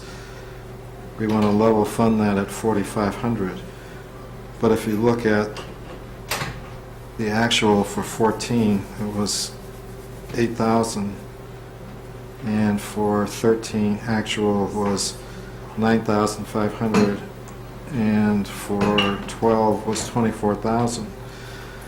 That perhaps, we know that there's going to be at least one. Pressure on 40B. that. Yeah. Well, there's more this year too, right, David, with the consultant on the Board of Health issue? Right, right. So we haven't hit this budget number. Actually, that's been going to legal, I think. Oh, that's under legal, okay. Yeah. But what about increasing that to $7,500?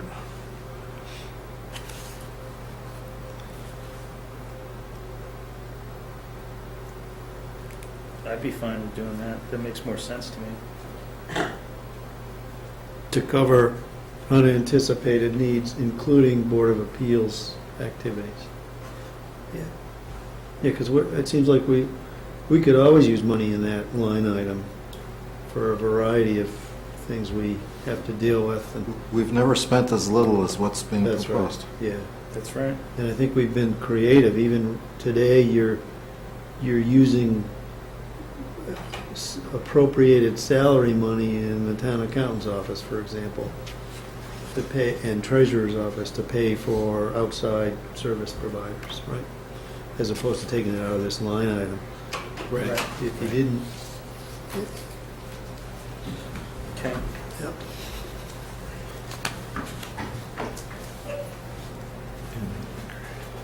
Yeah, with that.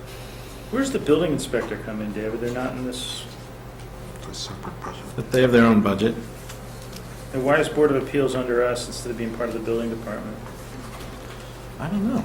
That's, Well, we appoint them. But we appoint a lot of folks, and only Board of Appeals is under our budget. Just seems strange. I mean, we can create a separate department and have their own budget. It doesn't matter. I'm just curious on the thinking. But if there's no real reason, then Yeah, no, I've wondered the same thing. And we don't, I mean, one part of it is support provided by one of our staff. but who also supports other Who supports other Yeah. departments and is captured in another department, at least in one In part, situation, yeah. CM&D. But I think the rest of it is all here, right? Probably. Well, I don't know that. I don't know that. I don't know that Jean spends more than 10 hours a month on Board of Appeals stuff. I'd be Yeah. surprised if she did. All right, yeah. Yeah. But okay, all right. So anything further on that budget? No, because that's Again. not the building budget, right? That's, we No. have a separate budget for that. All right, so Legal stuff. next is the legal. Legal just looks like a flat fund. The legal contract is 55,000. That's if we hold them to the 55 in that's the current year. So we just kept the budget the same, not knowing So you what. saw the note I asked for a breakdown of spending to date for For legal. retainer or contract amount, and then separate what the other buckets of spending have been, because we always do track. Here's another one that we don't budget for reality. Right. How we Contract negotiations. So we come back to the well at supplemental funding time. And, at some point, unlike snow and ice, this is one more like we've treated police overtime. Mhm. Now the movement of police overtime to be a real number. Here, I think last year we thought, well, we had cleared up, or the year before, or the last couple of years, a lot of cases had been cleared. And there was no anticipation of additional legal needs, but they do seem to come out of the woodwork. Yep. One comment I would have is that I believe that there are legal services being paid for out of budgets other than the law budget.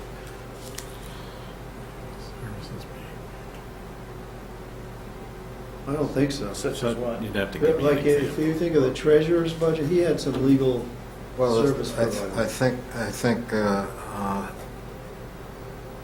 yeah, the treasurer, maybe the tax collector for tax takings, I think maybe the Board of Assessors, I think maybe the police department, because they have a lawyer that they've used for labor issues.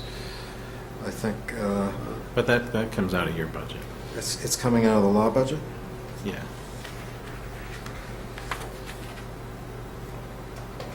I do The recall the contract, treasurer, I remember seeing some bill from The the treasurer, treasurer and I- on something, or it was a tax taking or something. I asked Yeah. that question, that we didn't control it, but we got stuck with the, yeah.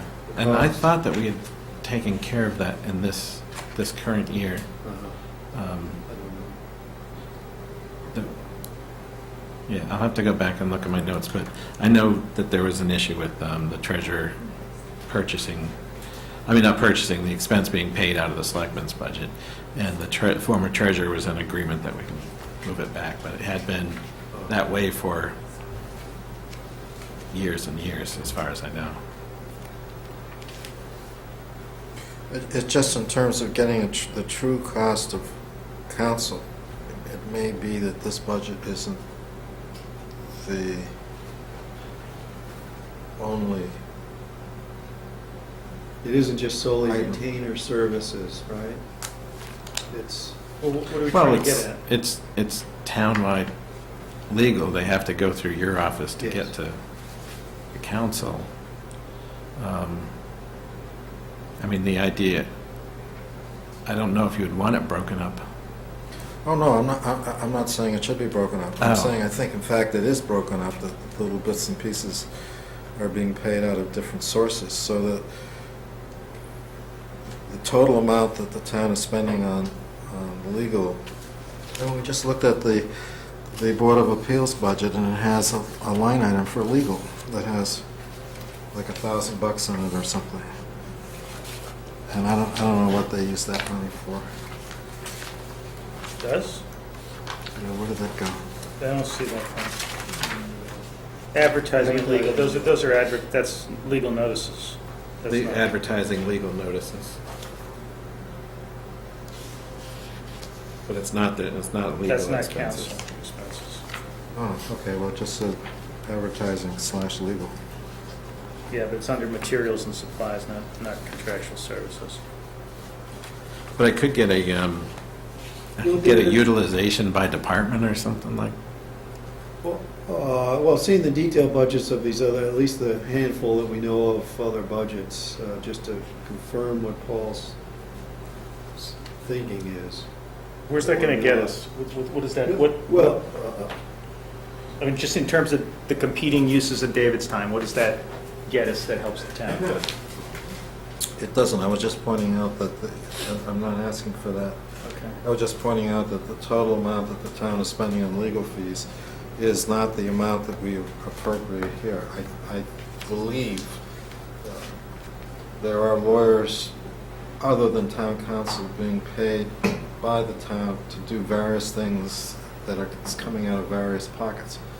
So if anyone wanted to look at what the town of Sherborn actually spends on lawyers,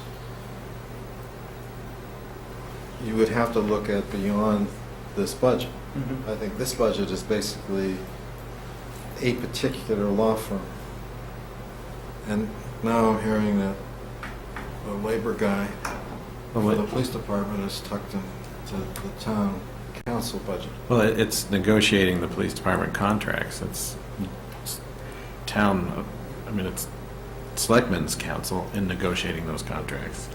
But then why aren't we using town council to do that? Because you haven't in the past. I've said before, it's your council. We can use whomever you choose to have for council. I mean, I was using the council that I was given. That's what We're not we did the negotiating the contract. police contract now, though. No, it's another 2 years. In your discussions with advisory, Mary in particular, have you touched on funding this fully? No, I'm just curious what their mindset is, given what they're wanting to do for the police side of the house. well, given that the police came in much lower than what they had anticipated, that might be a palatable thing to address. Yeah, I mean, we certainly don't see the actuals supporting the number we budget. So in the interest of moving things along Yeah, to the next thing, should we go to the town buildings budget? David, maybe you walk us through what's different or worth, Town building. that you think we should be thinking about. Town buildings. I have to bring you in more detail from a capital plan for that. And Diane and I haven't sat down and looked the only thing we decided was that we had enough to do what we had intended on doing this year, and we would just do the 1.5% increase. Last year you had anticipated doing the carpets here out of this budget. Are you anticipating doing the carpets? But I remember an NOI Right. floating through here. Where are you at? Does this budget anticipate hope- those carpets? Yes. No. No. No, because it's in the capital. We had it Okay. as a capital item. Okay. The carpets, we hope we'll have enough towards the end of the year, but we haven't made that, we don't want to do the carpets and then short ourselves for the end of the year. I'm not sure the capital carpets are capital, because the carpet should be replaced on a fairly regular, short-term basis.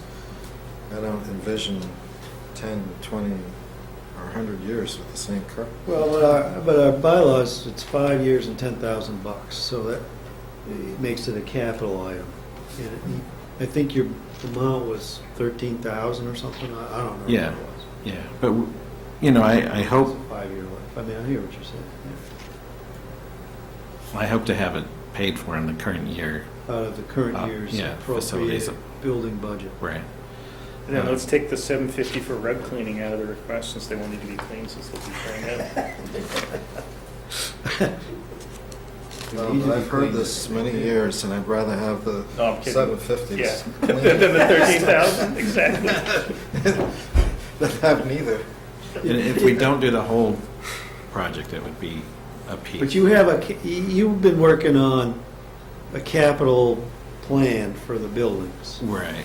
That's Right. still in process and not ready for prime time? Is that the story? No, I should bring it in so you can see where it's, Well, it would help That is part of this this, yeah. discussion as well as the carpet discussion, right? right, right. And you had expressed some interest in some consulting assistance beyond that, building management consulting assistance or something? Well, What- I guess at one point there was a facilities person Yeah. or who could do some light maintenance things. Right now, it's, we get a call and we assess the problem, we hire a contractor to come in and fix the problem. Yeah, A lot of those could be fixed by, having a professional person that's But on this- call to look at it this first doesn't before. contemplate that approach. Mm-mm. Okay. No, it could at, any time you could, carve Reallocate. something out of it, yeah. Okay, can I follow up on that? I think we ought to be doing what the schools have done. Bring someone in, develop a 20-year capital plan to maintain these buildings, keep them in good working order, and every year go to the voters for 50, 100, 150,000 to do what needs to be done on these buildings. And in order to get to that kind of program, you need somebody going through here and saying, this window needs to be replaced, that door needs to be fixed, the roof has to be done in year X. And if you don't have that operating plan, then all we're going along with this is basically glorified maintenance. And I raised the same thing a year ago, and it's, Right. Yes. we haven't gotten any place Right. with this. No. But I do have it, I'll bring it in, and you probably shouldn't talk more about this until Diane and I can talk again. So And you do then- have some kind of capital plan? Yeah, Okay. yeah, I mean, especially for the town building, it's, But even thinking about what you've baked in here for maintenance of a variety of sources, if you take, for Right. example, right now, there's air streaming in underneath these windows, right? mhm. And it has been since I've been sitting up here. Yeah. And so just somebody do weather stripping. You have to call a contractor to come in and put some Right. weather strip under it versus, an on-call or retainer type person that might be more effective and Right. efficient at these little things, or changing the light bulb out at the front Right. steps or whatever Oh, is I needed. I could guarantee if I carved out $5,000 or something on a trial project, they would save us more than $5,000 over Yeah, that. yeah. Plus all the Yeah, heat we're wasting. because even, as an example. even dealing with the contractors, it's me and Diane talking about that, the alarm systems, and then we bring another company in and talk to them, or even about the heater. We've had 3 different companies come in and look at the heater, and we're still freezing. Yeah. So you're going to apply more thought to this, is what you're telling us. It's not really ready for prime time Yeah. at this point. Okay. Yeah. Good, let's go into the next one, transfer station.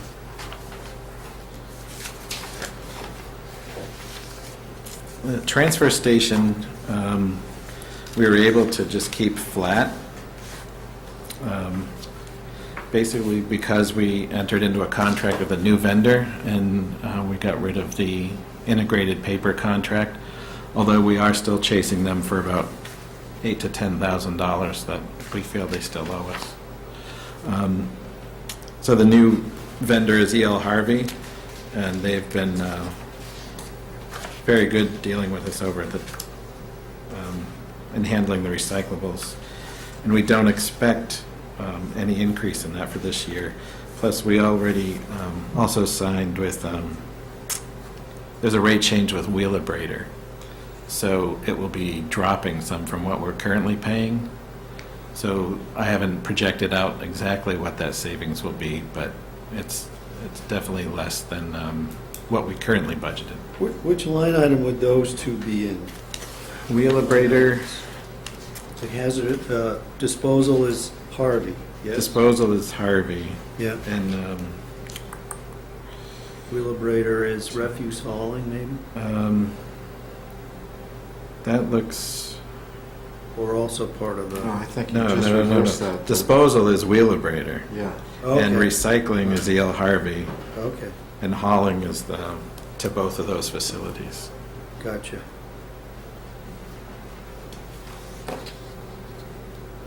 But just going back a page where it says new equipment, 0. And that's just very uncomfortable from a management point of view. Well, we don't, I mean, there's not a lot of equipment up there. I mean, don't we need a fence? For around the, yeah, that's a capital item. Yeah, so we did the front fence last year. We've done the paving, right? Right. We've got some additional work to do in the spring on the paving or Yeah, the the culverts or drainage. something. Right. Drainage piece and then the overlay. Final overlay. But we've already funded that, right? Yeah. But And then we got the new fence to go in the back to keep the trash from blowing blowing away. off the site. Right. Right. But we also got the new containers, storage containers already. Right. And then And we the got- Harveys provide the big, Right. And we junked one of the metal containers that was up there falling apart and had that removed. Some of the outbuildings, we replaced some of those last year with new containers, so I can't identify any equipment needs right now. Okay. All right, but it's sort of a pending question, if you will. I mean, I'm taking your answer right now that you don't see a need for any new equipment. Well, I'll revisit it But- and see what, With a actively used transfer station, a lot of people going in and out, a lot of tonnage going through, it just seems odd that we would need nothing. Not Well- even a new key to a lock or even a new lock. I don't know if you've ever budgeted anything in there. So, and then there was an actual in FY14 that was charged there. So, I'll try to find out where those types of things are being charged to, as opposed to down there. are you finalizing a deal with the operations folks? Yeah, we're having them give us a whole all-in type contract, and I wanted to review it with Ed and hopefully our new finance type person, a new accountant. But you don't anticipate a different number than budgeted here at this stage of the game? No. That's No, reassuring. not from what I've seen on the contract. We were having them try to bundle in some of the things that we were getting individually charged for. Yeah.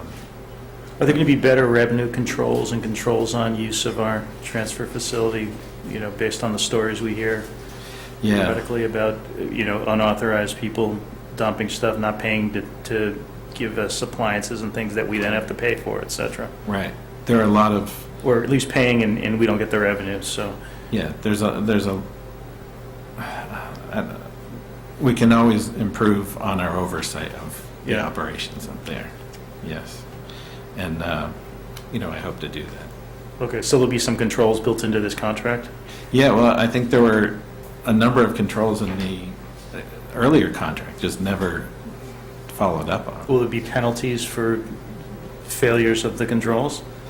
I don't recall seeing any penalties other than repeated penalties. You could, I guess, Well, I guess if you terminate required the contract. reporting and then there was a periodic audit of the reporting, that at least might help some. And Right. failure to report, means you don't get paid a certain percentage of that period's fee or whatever it is. Well, I've, for several years, been advocating these random spot audits, and I thought that was being done by the town accountant. But where you've got an outside vendor, I've been realizing that the standards are a little different than with dealing with town employees, for example.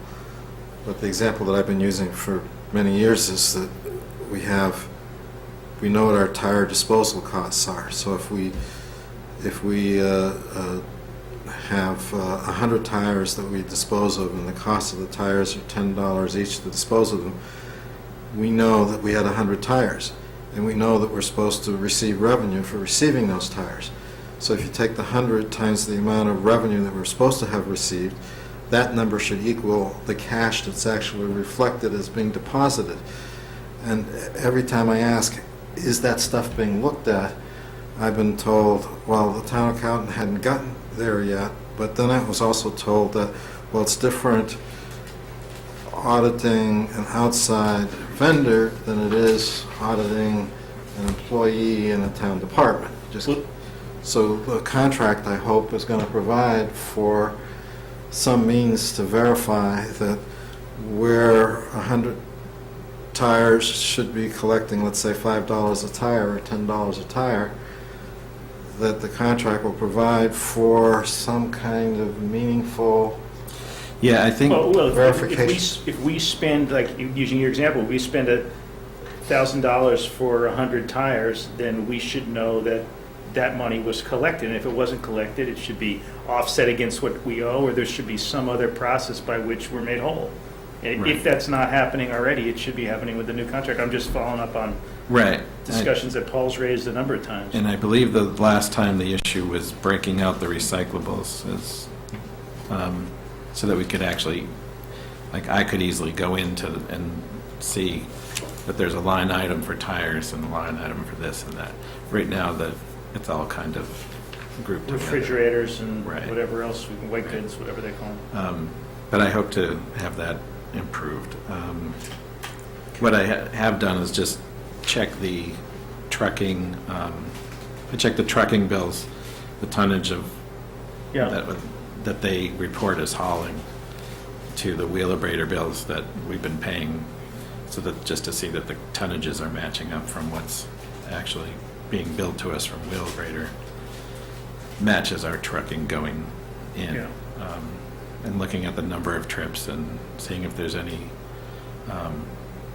efficiency that can be gained in scheduling them a little differently or less. But so far, there's a lot to do there. It could. Okay. Anything else on transfer station? So general insurance is the last one. Yeah, insurance.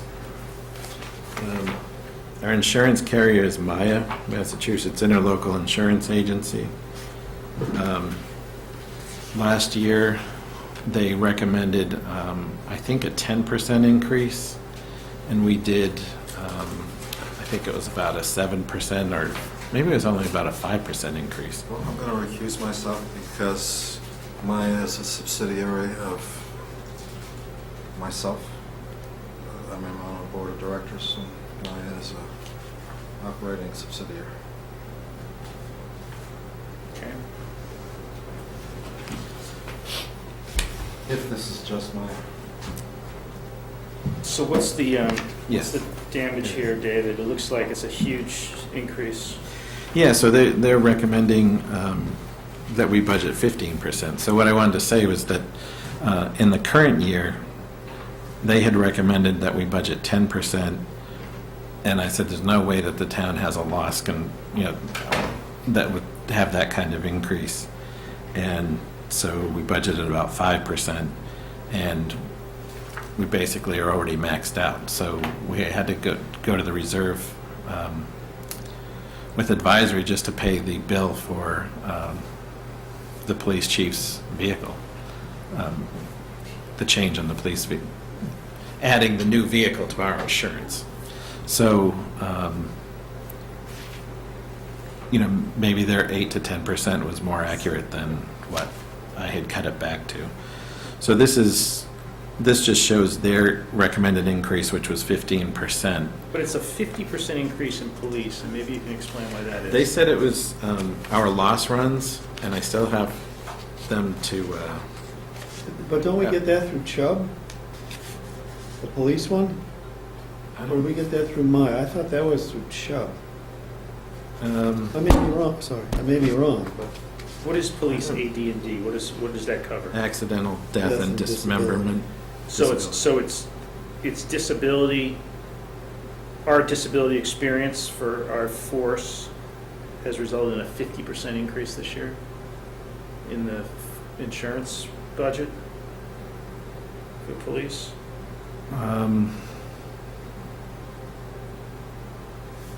I'm not sure where you're seeing the 50% increase. Well, it's gone from 36 appropriated in 15 to 57 appropriated this year. That's more than 50%. more than 50. Oh, okay.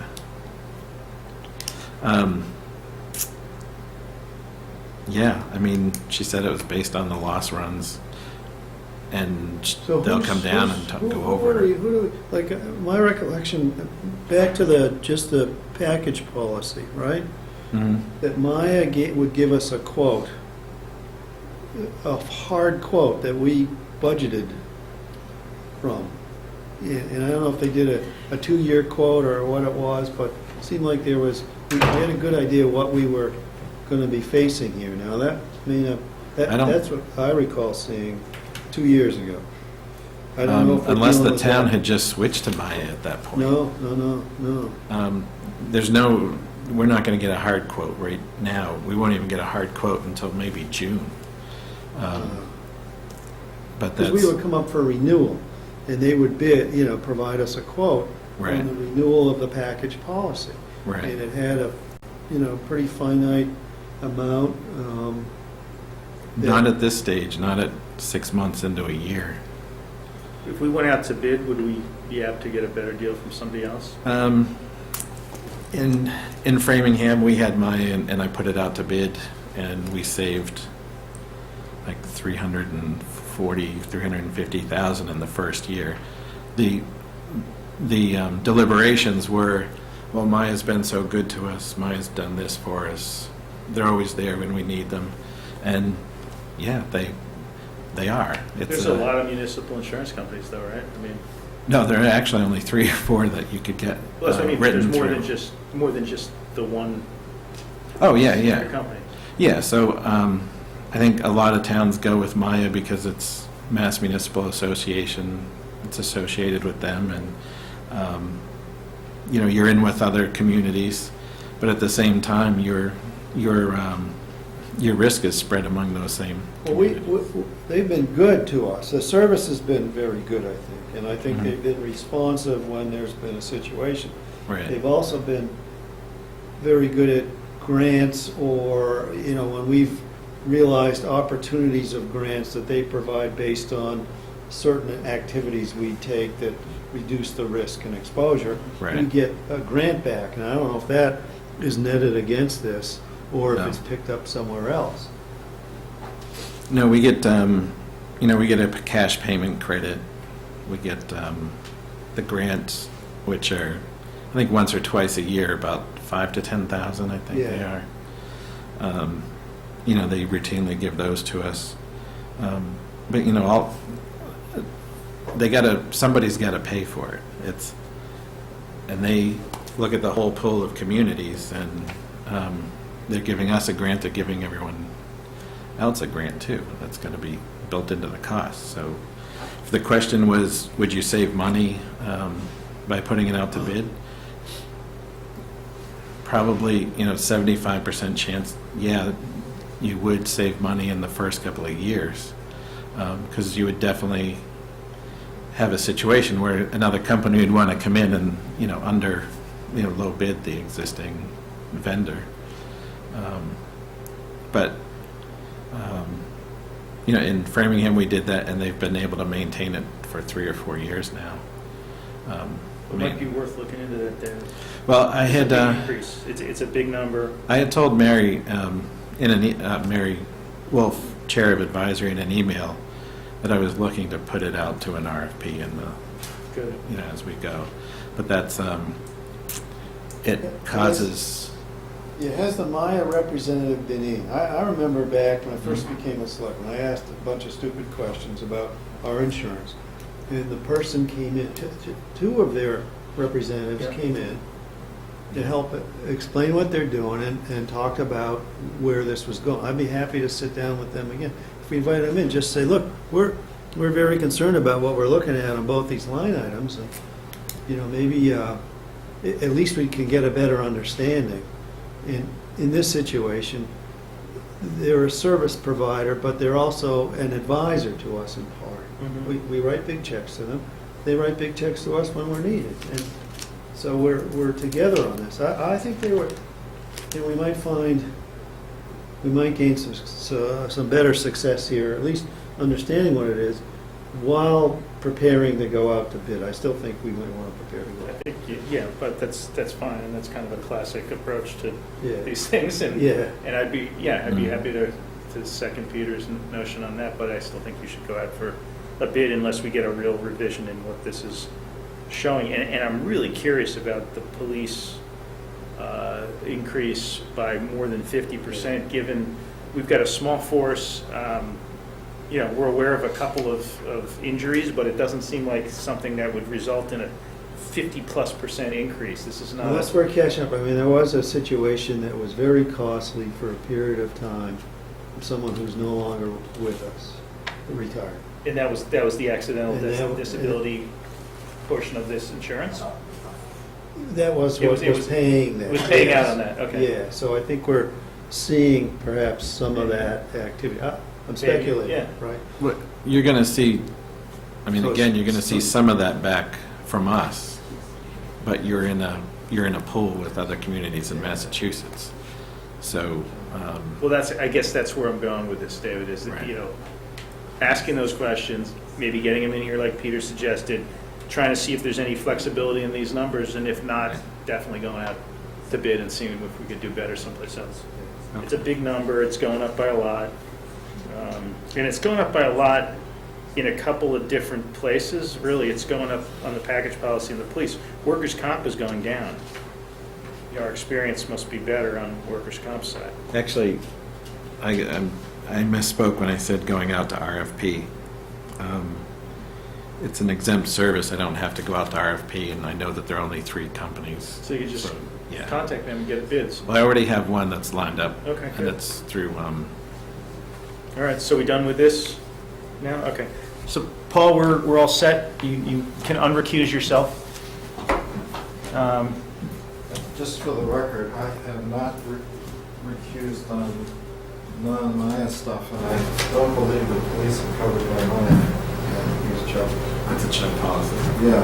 All right, so I Dan, didn't participate in that discussion. My comments are the same, though, on... I mean, on that. it's still, the agent we go through is, Is Maya? yeah. Okay. Oh, Maya procured that for you? Yeah, all these come from, yeah. I just can't remember the name of that agency. So, David, were you going to do a personnel update today or not? I just wanted to say that I think we had, regarding the town account position, Yeah. I think we had an overwhelming response. There was a good almost 30 applicants. I probably talked to at least 15 of them, met with probably 10 of them, and had 4 into an advisory panel that helped flesh out some other things. And so we're down to, like 3 people. And, in the next week, I would say at some point over the next week, we'll be able to finalize that with, 1 person. And I'd like to bring them in to meet the department heads and that kind of thing. And I hope to have somebody on by the end of January. Great. So we met with the admin assistant, Deb Seifring. She's capable of picking up some of the accounting duties in the short term, and we have plenty of offered help, willing to help her out. But 3 or 4 weeks shouldn't be that big an issue. So it's good news to me. Okay. Do you want to pass out those things? In terms of the selectmen's report? So this would be, selectmen business. Yeah, So David and I have met a couple times, along with Gino, with a property owner in town who was considering doing a development. One of the things we've talked to that person about is possibly a friendly 40B type development. I think it's evolved in a little bit of a different direction after today's discussions, but the thought was whether it would make sense to encourage this particular property owner to do something that would bring more housing into the center of town or near the center of town in a way that it would create some affordable units. And this would entail, at least the way it was discussed today, potentially entail a warrant article which would rezone that as a EA district for purposes of creating a development that would be multiple units of single-family houses in a in a cluster with affordable, at least 25%, probably more, affordable units. And so just wanted to bring that out for at least initial discussion today. There's nothing we need to do about it. This would be a process that would involve a warrant article. So I guess if we were going to do anything, it would be potentially adding a warrant article for the rezoning. It would be something that planning would have to be involved in, helping to look at, and presumably the other boards in town as well. Yeah, I just wanted to, that this has gone on maybe 4 or 5 months talking to him? A few Off and months. on, yeah. A few months, yeah. And it didn't start out on this topic. It started out on a topic of some administrative concerns they were having. Right. And, I was looking into just trying to see why the dilapidated building has still been standing. And, working with Mike on this, I probably wouldn't have even thought to talk economic development. So I'm glad you spoke up and we started the process talking with them. And they've been very receptive, and Gino's been very helpful on it, too. Yeah, very Which is good. receptive. Yeah. This is 59 North Main Street? Yeah, this is the house with the hole in the roof. This would be a series of houses around a cul-de-sac, at least the way they've envisioned it. They've had the wetlands delineated. They've gotten the site to perk. They know they can accommodate that many bedrooms. And,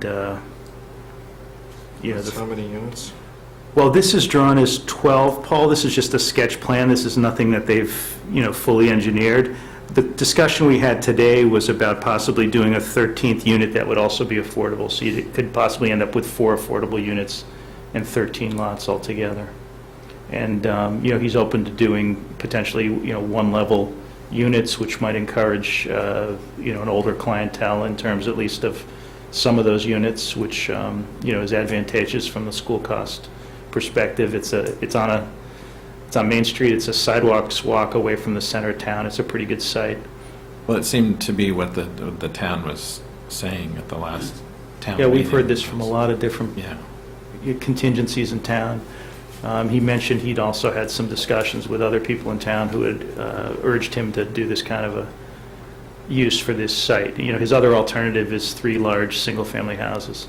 Which agenda item are we on? This is just the selectmen's report, so it's not It's not on the agenda. it's not an agenda item, right? It's a selectmen's report. There's no selectmen report agenda item. Yeah, there is. Selectmen business. Selectmen business, I'm sorry, selectmen business. This includes calendar review, minutes, and warrants. Well, it's a warrant item, potentially. Oh, I'd suggest in the future we put selectmen reports. I thought that was always on our agenda, David. Yeah, it usually is a bullet under selectmen It business. should always be on there. Yeah. Anyway, we don't have to have an extended discussion tonight. I just wanted to bring you guys into the loop Great. and, kind of... So you're having a prime the pump conversation for with the future. developer, which is good, and, so We're having a discussion. Communications. It has resulted in some receptivity to doing something that's along the lines of what I think a lot of folks in town are hoping would happen, which is get some more affordable housing in town and get it to a location that's on a main street with some proximity to town. So anyway, we will have more to say, I guess, later, and we had talked with them about, Yeah, I'd like to the process would be. see this as an agenda item where the public, particularly the abutters, and other people can have a chance to come in and... Yeah, it's a kind of a tricky thing, Paul, because this is not our proposal, it's really their proposal, so I'm, wanted to get it out in the open, but really they've got to come forward with a request for, and when we talked to them about the warrant article process, I'd be happy to say we could put a warrant article up and have a discussion about that, but I don't know if it's our place to hold a hearing on a proposal that's a private. And when does the Development. warrant close? It's January 4th. 4th. Yeah, something. Yeah. Yeah. But you, My concern there is that our position in the past has been that for private EA projects, they have to submit a citizen article. We haven't sponsored a private project. Well, this is an interesting proposal, Paul, because it's a private, I'm not saying it's not yeah. interesting. I No, don't no, know enough but- about so, it. so here's the distinction. It's a private proposal in which they would be asking the town, after they built it, to control the affordable units. At least that was one of the topics of discussion today, where they would go into our inventory, where they would be administered potentially by the town, and it'd be subject to, it would be contractually controlled so that there would be affordable units that, I'm just County suggesting town. that you suggest to them to submit a citizen article by January 4th. That's all I'm saying. yeah, if that's possible. I'm not sure that is possible.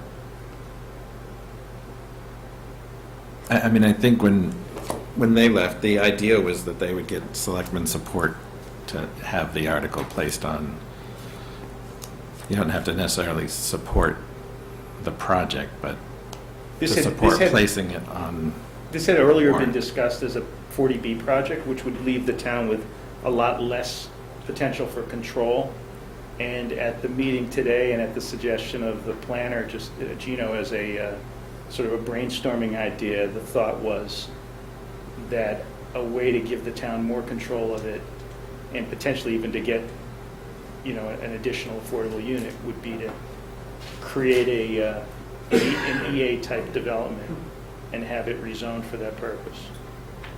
So that's the reason. Their ask for the town is to know that the town, at least conceptually, could be supportive of something like this, and we told them what the process was to find that out and how to get going forward, but they also want to have something done fairly quickly. And so to get it on this warrant or on a special that's held at the same time as the town meeting or something would probably be pretty critical to them. I'm just revisiting in my head the process where we just went through, where we were asked to put an article on for Pulte. And I think the sense of the board, I'm not sure if you were on the board or not at the time. It's hard to remember so many boards. But I think the sense was that where there's a private developer, the private developer should take that step. I mean, it's only 10 signatures. It's not like it's a big deal to get the 10 signatures. Guarantees its place on the warrant, and it doesn't indicate that the selectmen are asking the community to support it at that point. We may get to the point where this is a good project and this is something that needs a recommendation from the board, and we may be speaking on it at town meeting. I'm not prepared. This is the first I've heard of it, so I'm not taking a position one way or the other. I am suggesting that, given where we came out on prior projects like this, consistency suggests that they should get a warrant article signed by 10 people. How do you feel about that? I think he's right. I think this would be inconsistent, at least with what we did with the Pulte project. However, I do believe that the planning board, or typically the planning board in times past, when they've tried to change zoning, have been the proponents. Yeah, I mean, I can tell you, given the timing on this, I can't see any of this happening. So if it ends up being a citizen's petition or a planning board article, it would have to probably be a special town meeting. Could be held at the same time as the regular town meeting, but I don't see any of this happening by January 4th. No, I think the thing is, if they can't do it by the close of January 5th or 6th, or whatever the date was that we picked, we still control that thing. So we might want to say, we want to open it to accept a citizen's petition on January 27th. That's still an option for us, so that we don't go through the special town meeting. So Derek, you want to all talk that with stuff. them and Gino and try to work something like that out? I just think that a citizen's petition makes good sense Mhm. in this situation. Given, they've been with the project for some period of time. Some people may think it's a great idea, and we'll be able to get the 10 signatures Yeah. they need. That also gives a good indication, particularly if they can move quickly on this, that there's an appetite or a desire amongst a number of residents in the community to have something. Is this going to be age restricted? When do you need the signatures back? Well, we don't have an article yet for anybody to sign anything, so I don't really know. You would need a citizen's petition basically asking to that area of town be rezoned as Just, EA. I think it would just be that property, yeah. I mean, that's the citizen's petition, correct? No, because the language of the article would have to reflect exactly what you wanted. I'm not sure you can amend a citizen's petition article unless the selectmen also, sponsored the article and were willing to let it be amended. But I think if it's a citizen's petition article, you're locked in, and there's some details to this that are yet to be worked out, I think, in terms of what they need exactly. And the discussion was so preliminary, I couldn't tell you if they were not planning on doing an age-restricted project, Paul. That's not what they came into the discussion wanting to do, and I don't think they are all that interested in doing it. So these are going to be families? Potentially, but it might also be single-floor living, for example, so it's not a family, as friendly a family setting. It's might be very conducive to 55 and up. But is it going to mean an impact on the schools? And if so, what's the anticipated? Who knows? I don't know. I mean, this is an And when initial you said discussion. Like I EA, said. like last year EA, they were looking for the elderly part, Pulte was looking for the elderly part of the EA. It This sounds is- like this would be more affordable part of the EA. This is a way to get some affordable units Understood. in No, town understood. I to understand. meet our In the downtown. to meet our where it's obligation, more- which otherwise leaves us more vulnerable to 40B projects. But if that's a zoning change, wouldn't it really more be planning board and backed by them or put in by them if it was a zoning change? Well, eventually, they'll have to have a hearing. Planning board always has to have a hearing on zoning changes. So what's the article that would be necessary now? It's the article to get on town meeting in April. Yeah, yeah. If the planning board isn't involved in the article and they're looking for an EA zoning change, wouldn't it have to be a planning board article? No, it wouldn't. No, it's just a citizens article that they're looking to. Well, the last two votes we had on EA, Pat, were citizens articles. Yeah, that's right. That's right. They don't need to use EA at all. They can do a 40B, which Right, it trumps the zoning. right. With a 40B, you may get fewer affordable units, too. So So would they this can be always go for more affordable. If it's a friendly 40B. So it's not clear to me sitting here that a warrant article is necessary. They don't want to do a 40B, Paul. That was the discussion we had today. The preference would be not to do a 40B and not get bound up in a lot of state process.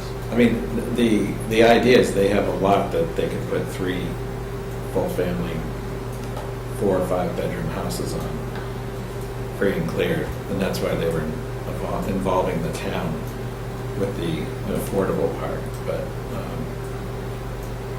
they can do other things with the land besides work with us on the affordable part. Is that a 3 acre? Is that? No, It's 1 acre zone. 1 acre zone. It's 1 acre zone, It's a 6 but acre how big is the lot. lot? It's a little over 6 Oh, it's acres. 6 acres. So they, But this shows 12 units. Yeah, they can fit 26 bedrooms on that lot based on septic and other constraints. So the idea would be 13 two-bedroom units, basically. These are all going to be freestanding. Is the idea. Will there be any amenities with it? Like, They haven't discussed it at all, Paul. This is a really preliminary idea. well, that's why I'm hesitating about sponsoring a warrant article. And then. The interesting thing about an warrant article is you have to have the town meeting voted or it doesn't happen, as we well know. And the planning board also has to make a finding on these to get it to town meeting, I believe. So I think that, I appreciate your point that you want to have a citizen article, and I suppose they can try to do that. David can work with them and try to get that done. I'm not saying I'm opposed to it. I understand. But you're asking legitimate questions. This is a good discussion. It's premature, and,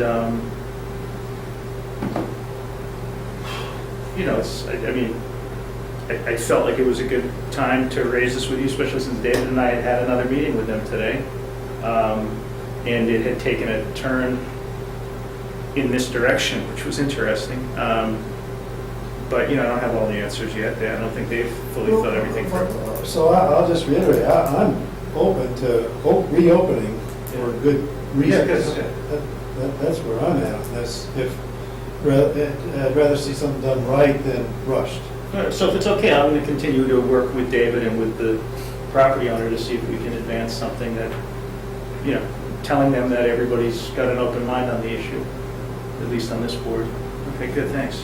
There is, just to go revisit an issue where you said you didn't want to do a 40B, there's an alternative to 40B, which is called local initiative Yeah, projects. and they've been familiar with that, and the guy they brought in on this has had an experience with that, which made him feel like that was an unwieldy, longer process than he was hoping to have to go through. I don't, that was a view that was expressed. I don't necessarily buy that, but we did have that discussion with him today. We may revisit it.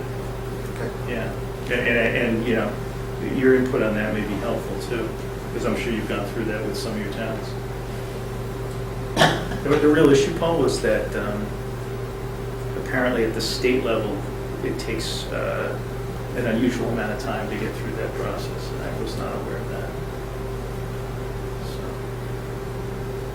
all right. Do we have anything else? We have no minutes. We have warrants. Does anybody else have a selectman report? I know selectmen report, but just to circle back to the budget piece, just Yeah. to ask David one question. Since tomorrow's December 31st, all budgets have to be in, so you're submitting whatever you've got at this stage of the game Right. would go in. And presumably there'd be a model, to the extent there's a model that gets distributed to advisory by somebody. I hope that we are also recipients of that. Yeah, model. yes. The final, what we had agreed on, and Ruth should be getting that model out as our final, and getting it to Mary, so, and advisory and us. So we'll see it when advisory gets it. Yep. And I think I included what they've been using as their projection. Yes. Okay. So David, warrants, I know there was at least one. You have a couple items, okay. Yeah, let's do the warrant. Which warrant is that? That's just my payroll. David payroll warrant. Okay, do we have a motion to approve David being paid? Second, you're doing a sick or vacation or whatever for whatever you did there. Yeah. So,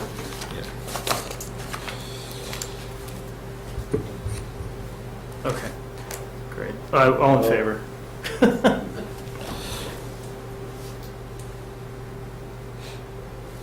And then the other warrant, the expense warrant, I think we had Oh, there was maybe one. some interest, a couple people had questions on some things, maybe? There was the one check for West Suburban. I'm okay with that now. Oh, you are? And I Okay. signed off on the cover sheet. Oh, All okay. good- You all crossed good it. release. Okay. Then I'm not aware of any issues with the warrant. Paul, I think, had a couple items. Yeah, first, want to bring everybody's attention to the fact that the Massachusetts Selectmen's Association has issued the Selectmen's Handbook, which is I'd say a work of art. I've spent maybe 2 years helping to write it. The book is a compendium of procedures and best practices and advice about how to do things right. And I would suggest that the Board of Selectmen's office have that to use for a source of information. Do we have one of those, Paul? I noticed the three of us, I believe, got little Yes, we sent- fobs. Did the town administrator also get one? Well, our opening salvo was to send all 1,180 selectmen in the state their own copy. It's a thumb drive so that you can search it, searchable. If you want to find, we were talking about town council before, or local initiative projects, you just type that word in and bingo, out comes a section of the book that deals with that. it was fun to write because it made you really think about how you wanted things to work. That's what's in here? Yes. Yeah, So how am I going to get an autographed copy, Paul? on the thumb drive. Well, there's an extra price for that. See, where I was going with this, Paul, was because of your connections, maybe you can swing a copy for David also. Well, because it's copyable. Yeah, I'll just copy someone's. Not mine, I'm keeping mine, I want to read mine. Well, this is, Mine's a first edition here, baby. when we started out, it was like over 1,000 pages, so we tried to winnow it down, but it's still much longer than we wanted, and Kind of like this meeting. How's the chair? and reading it is more like reading a textbook than Oh, really? It's more like an a dime encyclopedic. novel, yeah. Yeah. That's good, though. That's good. Go online and read it. You got it? You got it online? Susan's already got it. Yeah, I think we posted it on the website. Oh, there you go, David. That's how you're going to get it. Okay. The other thing I want to talk a little bit about was I'd like to have a future agenda item for a report on the impact on Sherborn that's coming from the purchase by the MBTA of the railroad right-of-way that goes through the town of Sherborn. I asked the town administrator about 2 months ago for his assessment because he's our MBTA representative and serves on the authorities board. I never got that report, but I am concerned that with a public agency whose function it is to transport large quantities of people over railroad facilities, and with the train tracks going through a number of railroad crossings in the town, there is potential impacts on the town, both good and bad. More trains might mean more traffic stoppages. On the other hand, do we want a station in Sherborn to serve people? And if so, where would we put the parking? All of that stuff. So this has been pending, I think, for almost 2 months. The MBTA has in fact closed on the purchase. I've spent $22.8 million, $23 million to purchase it. They now own it. It'd be nice to know in some kind of written report what the staff thinks is the likely impact on Sherborn. I'm surprised that MBTA would spend that much without having impact studies already done on each community. Well, they may. And as I said when we first talked about it, you're the MBTA representative. Right. You have Sherborn's vote on the board. They have admitted that they did this in secret, outside the public process, but they've now brought it back into the public process. So I would assume that there are stuff available to you as a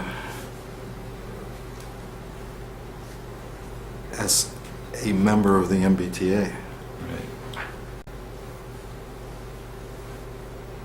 Okay, So Thanks, could we Paul. put that on the agenda? sure.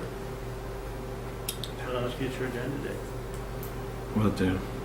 Thank you. All right, any further business? Do we have a motion to adjourn? Second. All right, all in favor? We're adjourned. Thank you, everybody. Right. The diehards stayed here through the last meeting of the year. Thank you very much. Trying to find a spot.